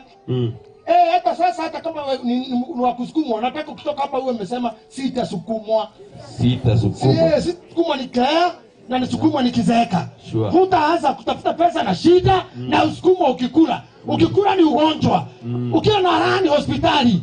Ukiwa kutoka hospitali ni kesi. Hata kwako mahebu tu anaishi. Kwako ni kama moshari. We can say no more. Ulinisukuma sana. Wewe. Yeye atawe mtu wa maroho. Isikusukume tena. In the name of Jesus. Sema tarehe 1 Januari 2026. Mtakuwa. Nionyesheni kwa ukweli. 2027. Yes. Niona pande hii. Hivyo tunaambia Maryanne yeye aende. Yeah. Tumwambie kwa heri. Kwa heri. Kwa heri. Na sasa sisi hapa ni wakati wa Mungu akifikisha promises zake. Yeah. That I will see my children. Tumekubaliana hivyo? Yeah. How many are winning now? Tunasonga hiyo? Yeah. I want to speak to you. I want you to go home happy today. Oh, yes. And kama kuna kitu kilikuwa kinaondoa furaha yako nyumbani, go and be happy. Amen. This is a prayer from the Archbishop. Oh, yes. Go and be happy. Amen. Mungu ondoe kesi. Amen. Mungu ondoe vita. Amen. Mungu ondoe magonjwa yanayokufanya uishi kwa kilio. Mungu aondolee. Hata nyinyi Mungu aondolee. Chochote kifanyacho ulie. Usiende kulia kutoka hii mazishi, ukae ukikumbuka. Walio na magonjwa inawaumiza. Amen. Naomba tu. Sitaki maana watu wengi ni wakusukuma wengine. Sitaki ujuguza pale kwa mgonjwa. Itatolewa maneno hapa kuenezwa. Lakini inamisha uso wako tu. Na useme kwa sauti undani kama uko na ugonjwa. Ambia Mungu kutoka hii mazishi ya Maryanne. Hii imefanya askofu atoka Nairobi. Na mimi hii ugonjwa nao nisukuma. Nisaidie. Niondolee. Hata nyinyi fanya hivyo kama uko na ugonjwa. Kama ni wako ama ni wa mtoto wako. Na wewe hiyo ugonjwa wa mtoto inakusumbua. Na kama ni ugonjwa wa mama yako inakusumbua. Jambo lolote linalokusukuma. Sasa tunasimamisha. Nimeambia Mungu. Mama zetu walituzaa kwa sababu walisukumwa. Wakizaa sababu walisukumwa. Wengine ni single mothers walisukumwa. Wamelea watoto peke yao walisukumwa. Kusoma fees ni sukumwa. Kila kitu ni kusukumwa. Migonjwa ni kusukumwa. Na baadaye ni kusukumwa. Hata kuomba visa ni kusukumwa. Kupata kazi ni kusukumwa.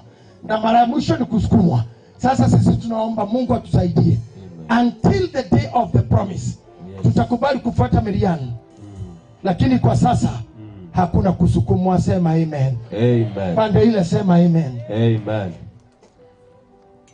Nataka kuomba askofu walioko pale waje pamoja na mimi na familia ya Agnes. Tupe miziki tu ya kipole pole hapo. Nataka tuende tu karibu pale kwa jeneza. Oh. Ya. I'll do so. Tuende tu mpaka kwa jeneza. Nataka kunywa hii maji kidogo.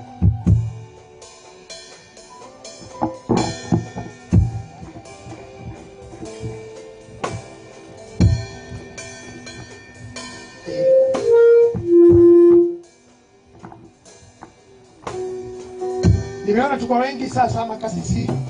Nikaona nichague tu wachache. Ndio familia itaita mabishops tu.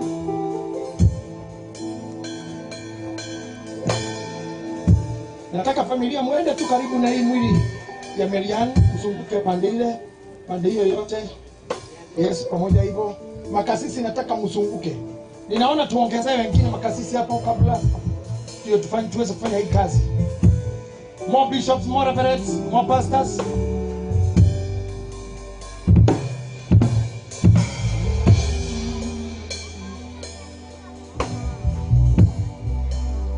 Kuja pole pole.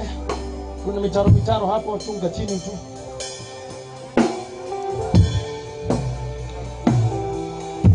Nataka kufanya hii ibada ya wafu. Mama Reverend Agnes, huyu mtoto wako amesukumwa. Najua ulisukumika kwa moyo na kwa uchungu kimzaa. Umesukumika ukilea. Umesukumika na familia yako ukimsomesha. Umesukumisha na watoto wako na baba yao. Na kuongelesha zaidi maana wewe ndiye unaelewa. Najua umesukumwa. Wanawake husukumwa. Wazee husukumwa. Na kuona mbegu yako moja ambayo imefanya usukumwa kimwili, usukumike hata kiuzee. Maana mwanamke anapozaa kuna nguvu zake zingine zinatoka mwili wake zinaenda kwa mtoto. Na kama baba pia, lakini wanawake kwa sana. Ni kwa sababu huyu mtoto atakuwa amekaa ndani ya tumbo lako kwa muda. Na kwa hivyo niliposikia muziki, kwanza tulizeni tu. Niliposikia huyu mtoto amewaacha, nilijaribu kufikiria hii imefanyika nini. Na ni Mungu akanisaidia, nikikuja hapa nitaongea haya maneno nilikuwa nimeongea, lakini haya ninaongea hapa ilikuwa ndani yangu wanaekaa na nikwambia kwa simu, nikikuja nitakuelezea. Umesukumwa, lakini Mungu atakusaidia. Igekuo na ujuge ogwo korone ni wege kuo ni odurumete muno. Okienda kwe no ndikogwa. Gukua kwa Maryanne ndikorwara, ndikoge pressure, ndikoge diabetes, ndikorikeka, ndikuhingika, kugoca Ngai ati ni agukuhe muoyo nitukonana. Reverend Agnes, you preach about life that will come after death. I don't want to punish you. Nikukuuliza maswali kama ninakuchallenge. Ati wakati mama yangu alikufa nilia, majamaa wengine wanakuja kuniambia orala nikewera niyo tomagiriria. Kiona tamoro na demo guruki. Nilia kadare behio. Ugudana mamiria ma ukita kudihia. Nduguza kuthire kiagirira. Ati wenu yo hujagia so dagire gwikatia. Ona shiba nomi jogu. Nyamwira nene muno githaka. No iriraga nyina akua. There is a feeling in kuondokana, that disconnection. Nobody should challenge you. Ati wewe githi tu hujagia uturega na witeke utura kwe muoyo oria ugaga neguo kore ni challenge nayo ni blackmail na ni threat. Adona me mabia gwika mundu guo na mahitaji muno. I want to allow you to cry. Whenever you feel time to cry, just do. Let your daughters cry. Sisters to Maryanne, if you feel like mourning her, just do it. It's the best thing to do. It is the final gift. Brothers to her, it's not good for anybody to tell you not to cry. I told you I'm a psychologist. I'm a trained family counselor. I know to get into a closure, you must win by mourning. You must go to the closure by mourning. Mulie, machozi mwagike. Soon, you go to closure. Bishops, those are close to Agnes. Nyinyi watu wa maombi. Na ndio maana mimi niwaombea. Ushirika huo wenyu tunafaa kukua na uwanja mkubwa wa kufanya makurusedi ile kubwa kubwa. Na makathedral. Umoja huo. Mimi sijauona kwingine. Na hiyo si kitu ya sawa. That's how we go. Hiyo ni dharuba hiyo. Hiyo ni kitu na zatisha mashetani ya aina yote. Lakini tumekubaliana, tumesukumwa. Tumewekelewa maneno. Tumesukumwa, hata wengine hatukuwa vile mko. Ulisukumwa tu, pengine ni kuzama, kuoa ama kuolewa. Masukumwa na circumstance, masukumwa na mifuko na mahitaji. Na masukumwa na Njeri ambayo pengine hata haiwezi kupea chai ya kukunywa. Umesukumwa sana. Lakini nikuja kuambie, ikiwa pale Mungu kaniambia hapa kuna roho ya kusukumwa. Kwa nini msichana kasukumwa? Nikauliza Bishop, my Lord Bishop Francis, kamuuliza ni miaka ngapi? Nikasikia 20 years. I imagined how much I love my daughter at that age. Nika imagine why Mama Reverend Agnes aliniambia I am feeling so bad. Ajile drive ataitali na mwana. Drive, you know, I psychologically understood what she's talking. She's not herself. I could allow her to bleed, to cry. Na kwa hivyo hata marafiki zako nilikuwa naangalia my lady Bishop karibia tu hapa kwangu. Hii kazi tunafanya na wewe vile tulikubaliana. Karibia tu hapo. My lady Bishop, huyu mama mkubalia aliye tu. Na ukimwona muulize unaendeleaje. And within the time, the close people to her, one thing to make her go to closure. Msinyamaza hii maneno. Mkiwa na yeye rudiani story. Hata mkikaa unamuuliza atemereni padiri atia. Agacokera rigiori eriro. Mugaikara imbere ya yareke. Mukadisha dukuru. Keep talking about her so that you walk without burying. Musisike story. Mukisika story itakura wengine ndani na stress na depression will fight. Make sure even these girls are talking. When they are talking, they are opening up. They be quickly get to closure. Etuigwa nero gwaduri. Etuigwa duri. Ndio ana akorondekerea kibi. Muri akorokugira mugiro gukimenya ndio muri wanyu mugakenjira. Hari atari guo. Akugwetha goke twana githe tigusukumwo gusukumwo. Kairu toreta. Tumuti. Sisi musukume tu. Ne kwa thikora ko hana. Na mundu etiraga agitira ari angi tondu wari twakana ngumo kana mbia. Igererio ni kusukumwa. Usukumwa na mwalimu, usukumwa na mama, usukumwa na mwalimu. Sunday school umesukumwa na hata leo. Na tunaenda uchaguzi. Na tufanya ingine. Na ingine. Kuna kitu inasimama? Hakuna. Mami, whenever you feel you want to weep, don't hold it. I want you to rush to closure. One thing I would remind you is one thing. There is hope and there is life after death. Kuna uhai baada ya kifo. There is life beyond the grave. Kuna maisha zaidi ya kaburi. And because the promises that are in the scriptures are, Mungu atakuja atatutoa, akawatoa wale watakuwa huko mchangani. Those who be buried, they one day wake up. And the Bible says, blessed as those who die in the Lord. And the Holy Spirit says, yes, they go and rest. Gokena he hadu gokinya githama my Bishop. Gokena kora kunikia no he hadu mandikumaruka gokena ni aria megukua na thini wa Ngai. Ngomwashua undu mwe.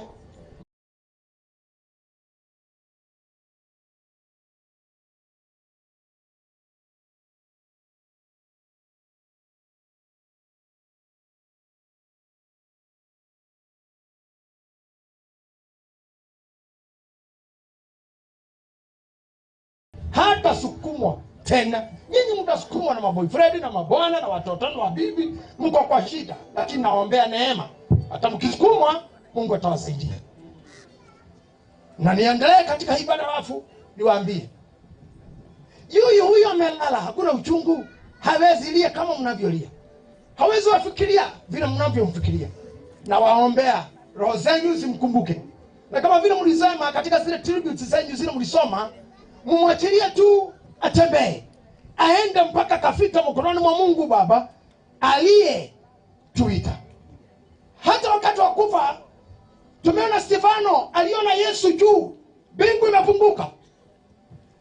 akasema nimemuona Yesu mkononi wa kulia wa Mungu. Hezekiah chapter 3 verse number 1. Yoshua alikuwa amekufa kitambo, lakini Hezekiah anasema alimuona Yoshua akiwa amesimama kando ya Mungu, lakini malaika wa kuzimu akiwa upande wake wa kulia amshtaki. Ndio nani koyo ate Joshua kwa ndonire ndaro iguru kiona Hezekiah ukaga Hezekiah ate ndonire Joshua oya wari muthejeri Ngai aikarite gukono kwore kwa Ngai, na kugo gukwore kwa Joshua niho shaitani ali amuthitange. Hiyo ndio maana niwaambia hapa Pentecoste, hii ndio maana ibada ya wafu. Etohorete maundu maria tutoi muno ma Bible tene turathire kemenya wa muthenya ugukua tikura asa na marahoma ya mago sukuma mutu ungethoma Hezekiah chapter 3 verse 1 ni ukuona nginya we mukuo ni magukinyiraga ate Joshua aron Hezekiah arona Joshua na nyiro Joshua mari akite oguo Joshua he handu hahitanire gikuiniga ke handu hatathire wega tondu riria oirwo ni Ngai na kigugu kuno kwa Ngai shaitani agiuka na oira na kirugama hau amuthahi na kamuraika magitengera mbere ya Jehova akira Ngai koma mundu uyu na ndukareke Joshua ahutio niwe nenda kamukirege kokeke tiga geke mukirete akiura akioria Ngai atiriri Ngai akioria shaitani atiriri ekaigeke atarege cinga kirutetwo riko akira muraika rokorongi hau na cio ngoici cia kaina magigi murute akirutwo guo uguo ni kuga akuite tari sawa ikuini gake kwena guo ina giko arutirwo mbere ya Ngai hau niho wonaga kanitha wa mutheru wa Catholic ugeka kindu gitagwo beatification ati kwa mundu wakura rutire Ngai wira ndahirwo gitio akura kwi bara gutari hinda ya mathiko ma gitio atumira matugatete Ngai onya kure kwi bara mabũrũri magitengerania gwacoka guikara thuku kauga mutumia uyu wetagwo Bishop Agnes wira wothe arutire ithu tatungate muthikire wega nikiona kanitha icio igithokera mundu wao mukuo ni undu wa tungata wake na makamutwe saint ni mundu ikanaga nyatha urarega guthikurio Njeri meke iganona athikurio ni mawega marekeire kohitekia-ini wao makiona ne mukuo ni agirwo niteteka na maundu mau akiona ungekua thaa ici ona we murakarani na mamoringi kiogwe Ngai takare kohia no ndoira kana muthenya umwe araika na makamuririkania na nikuigwa matu no gwakorwo cira nigetha agia oira na uyu mauga guo tigwetikite no tigwendaga na ni agatha ithu togo muraika ugire egeke tigacinga kirutu toriko hihi kuo cege ko cenjo cikeherio nitukona Ngai na matetha maria twana teretha matigatuhikiriria mahia maria twana hia na kanua na kumena na ngoro gwicira na meciria gwethahia na orimu karaisi twikirite na twathithina na bara twana hurwo igatuma turekerwo ani kogenda kuhoya Ngai ithe witu Maryanne Njeri wa Mbugua amukirwo matwini ni kuhoya tore atheru maugaga ahingũrirwo muromo wakwa Ngai naguo muromo-ini wa ũru wa ininĩro araika Ngai mamuthare na mamuhonokie ogetha akinya haria hari aira aria metagirira aria makuite wega ningi hari araika aria ini ona aria angeni na maikaragira iti nigetha gikeno giake gikinyire naguo ũru wake wa riu na wa hindi ya thutha uria wari wana thina na uria wari wakwaga kumenya mwathani uramuigwira ta kihuruko-ini kiu uria waigwirire uria wari mutheni na Saro no kumureka huruke hari Ibrahimu muiritu uyu ni atiga ikeno ndane oboda na hika muiritu toyo uria auragirwo ni ithe tondu ithe imetara kera Ngai uria ukanduka murango-ini kiria gikanduka nikio gakurutira igongona kwa mutino atokirwo ni mwari na rirondire ni mwari etirire twarika riake akimera igethie nake mugeikara na kathiko 30 mumurire nigetha agikue ndariragirwo ni kindu kingi ariragirwo ni gukua na virginity ati ndanauma akenete ndanauma hikite ithe ndanaracirio ni muiritu tora ithe ndanona ito florito nona ito nyakinywa ndina gutiri marwimbo gutiri macuka gutiri soda gutiri na icoke thutha ni ciora no ithe netikirira kira Ngai ndakune otiga hana muiritu ciara na virginity tutuyo thiguo ngawa kabibu yugite no uria ndui na aria thomete ni hapo ono buri tutuyo thiguo akati ati ni mwana munini ni mwana utari na matua maingi mawega na uru na ni mwana ungiciria na hitirie nyina kana ithe ehitirie we mwene no ecira hitiria Ngai ahitirie nyina no ehitiria we ahiteria ithe mwitu kwani kuyuraga yuragite nitungirite muno ha na tukakaruma Reverend Agnes na baba tukuga ni omoraga mwana no uyo athie na mutino wa farafara na mutino wa farafara ukuaga andu othe na nikio ndamuhoya tuhoya nagire turirikana nage itana rikemi eno nĩkwenda kuga hĩndĩ ĩrĩa Jesu Kristo aciarire kwa Lazaro arĩkia gũkua mwarĩ wa nyina na Lazaro mũtũnga amwĩrire mwathani korwo arĩ ũkũ mũrũ maitũ ndangĩrakuire na nĩ makorwo ararĩ kuo mũrũ maitũ ndangĩrakuire na ngĩkĩmera tondũ ndĩ kuo Ngai njĩra hũthĩrire kuga ona korwo exactly no ũrĩa harĩ nĩ atĩrĩrĩ ũcio wa kuo no agucirwo nĩ mwathani na nja tondũ na ume ũmũthĩ Kenya tũtikarĩtie kũruta arĩa ikuũ-inĩ tona maringite murimo ura kwa rũĩ na matingĩcoka na gũkũna ithuĩ tũngĩ no nĩtũkoya arore muoyo wa mwana ũyũ na thikĩre mithe ĩno ndeka theru ya kũhoera muoyo wake na gũthithia meciria make haikorwo he ũru wĩho tondũ agũthiĩ tĩri-inĩ thaa ici mĩrĩ yanya kũrara tĩri-inĩ kũrĩa thakame yaku Jesu Kristo aikũrũkire ona ũhonokio no woneke angĩkorwo tararĩ mwĩtĩkia angĩkorwo arĩ ndũ atuĩrĩirwo tarĩ mwagĩrĩru no ira wake rĩ ararĩ ndungata ena easha kanitha-inĩ wa worshiper akũgocete akũhoyaga maũru marĩ nĩ ageni ndenda ũhoe nĩ ageni ndenda ũhoe piwari ndekamas ya mathiko ma Maryanne nawe ndenda ũhoere ciana ici na mamu wa baba wao he gĩkuũ gĩũkaga mũciĩ gĩkarũmĩrĩra tukagwa kuma kwenero nyina arwarire kuma kwenero ithi arwarire anga moro wa nyina yuragire marundu mau managirira ndenda wamuranie andu aya na njira ngui na Maryanne nigetha Maryanne athie atige family ino no make sure ndari na 727 177 141 0727 177 141 tunaweza tukaendelea. Asanteni, mngefanya haraka kufanya hivyo, ni kitendo kizuri. Hayo ndio mambo yale tunasukuma nayo. Anything that fights us tunaisukuma hata kwa matoleo yetu. Nataka kufunga ibada hii. Asante kwa wale wanatoa, na tufanye haraka tu. Nataka kufunga hiyo. Asante sana kwa wale wanapeleka zao na wale wanaweka kwa hiyo simu, ni asante. Asante, naona watu wengi huko watu wameka ndio kuja kikapu cha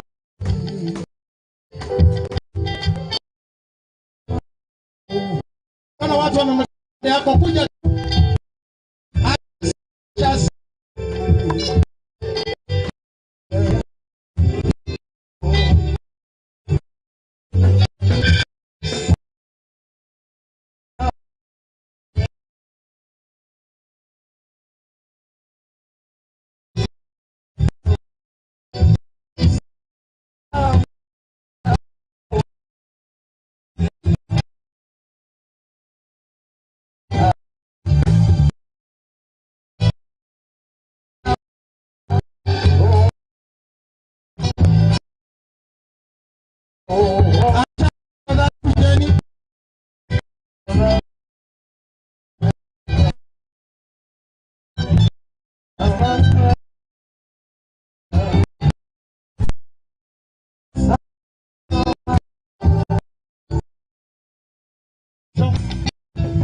hiyo namba ya simu tena.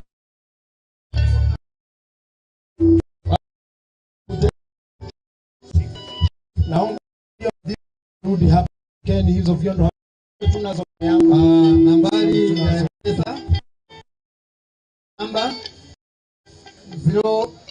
027 1 27 so father na watu wa Koro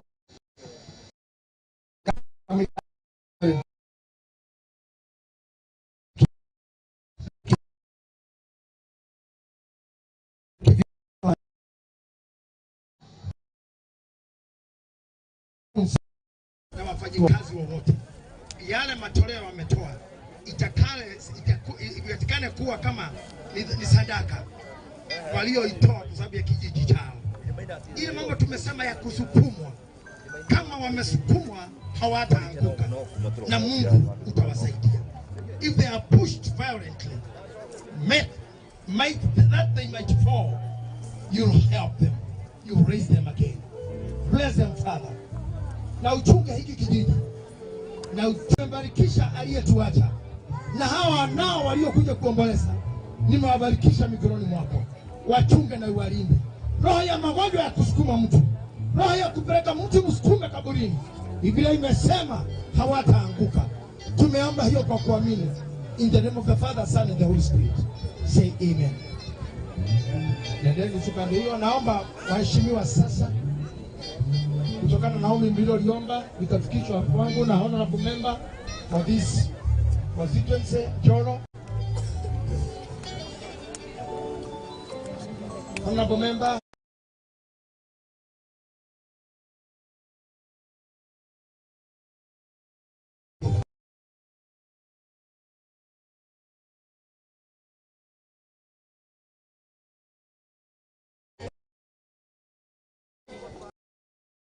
Sana ya hii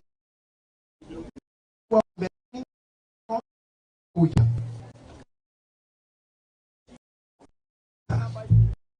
Mheshimiwa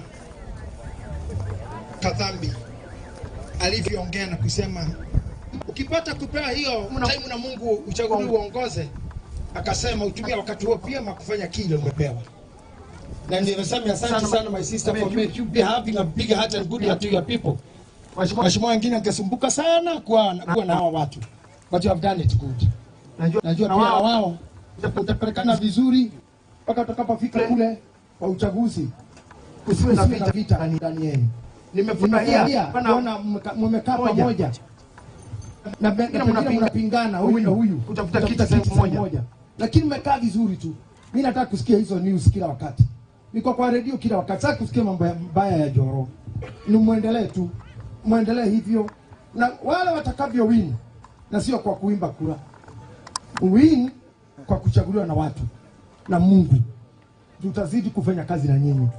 Ukikuja Nairobi ukitaka kuomba, pitia Kahawa West, tuko na kanisa hapo Githahi, tuko na kanisa Ruiru, tuko na kanisa Thika, tuko na kanisa all over. Priesthood Fellowship is a big church. You can just visit us anytime. So, yangu mimi, I want to tell you something, kama ni masi yenyu ndogo tu. Uongozi hautokanagi na kura, unatokananga na Mungu ameweka ndani yako, si tamaa. Ya pili, inatokananga na kujitolea. Hiyo ni sehemu nyingine ya kuingia kwa stress. Hata hiyo ni kusukumwa. Kimuuliza huyo kwa kiti ya MP, anasukumwa. Wanasukumana. Inafika makitu inatendeka kwa nchi, wanatukanwa kila jina. Ninaona hiyo maneno. So, hii ni kitu unaingia ndani yake, uwe umejitayarisha kusukumwa. Lakini Mungu atakusaidia. Kusukumwa utasukumwa saa, lakini Mungu uwe kila siku ukiamka unasoma Zaburi 118 mstari wa 13. Utakukisema ulinisukuma sana nianguke, lakini Mungu kanisaidia. Ninawatakia mema. I pray in the name of the Father, the Son and the Holy Spirit, that God will protect you, that God will take care of your minds. Mungu atawapatia hekima. God will give you wisdom and understanding. God will guide your mouth on when to talk and when not to talk, what to talk and what not to talk, what to say and what not to say. God will direct your feet, where to go and not to go. God will direct your mind, what to plan and what to plan. I pray that the Holy Spirit of God may guide you, may guide your minds, may guide your understanding, may God guide your decisions, may God guide your reasonings, so that you may deal or be chosen and elected to lead our people. Gaya kimonekera itora riri na constituency no mumemenyerere na mutuike ituge cia Kenya. Ngai ora murathima na utongoria wothe kumwihokera. Amwe makanene hamuno nange mugakorwo itiria nini muno. No othe mugakorwo utongoria wa Ngai. Ngai ora muhe uge wa kunyitagirira andu na muno muhe utonga wa kunyitirira. Amwe heraniri na mirimu na accident na mikorera yuragaga heshimiwa. Na mirimu iroranaga heshimiwa. Muhe maundu mau makumuthukuma nginya muthinikane. Ngai ora muhe njirira mugutoria nayo. Ngai ora muturi na hiyo cio monania umuthi. Teno muhe gitio mitha ya mathiko na muina mwi hamwe. Mukiroturo guniga thare kimerute na inyui. Ngai witoro murathima riu na tene tino Yesu Kristo mwathani witu. Amen. Gaya muhe thayo na muinuke thayo muciĩ kwanyu. I'm so thankful. May God bless you. May go back to your seats. I want to thank all of you kwa sababu mmenisikiliza. Nataka kuambia mimi nimefikisha yangu hapo. Ninamkaribisha dada yangu my lady bishop aendelee kufanya ibada ya wafu, hiyo sehemu imebaki. Na mimi niwaambie tutakutana na nyinyi tena. Mungetaka nirudi huku tena? Tufanye crusade hii waja. Crusade kubwa. Tufanye huku. Basi nitakuja na waombea baraka, wengine wenyu muwasalimie. Nimeombea watoto wenyu wasome na waishi vizuri bila magonjwa, bila accidents. Waishi vizuri na nyinyi muishi na furaha na mkae na amani. Mungu awabariki. Shikani mikono yenu miwili vizuri. I'm bringing my lady bishop. Amaliza sehemu iliyosalia. God bless you, my lady bishop.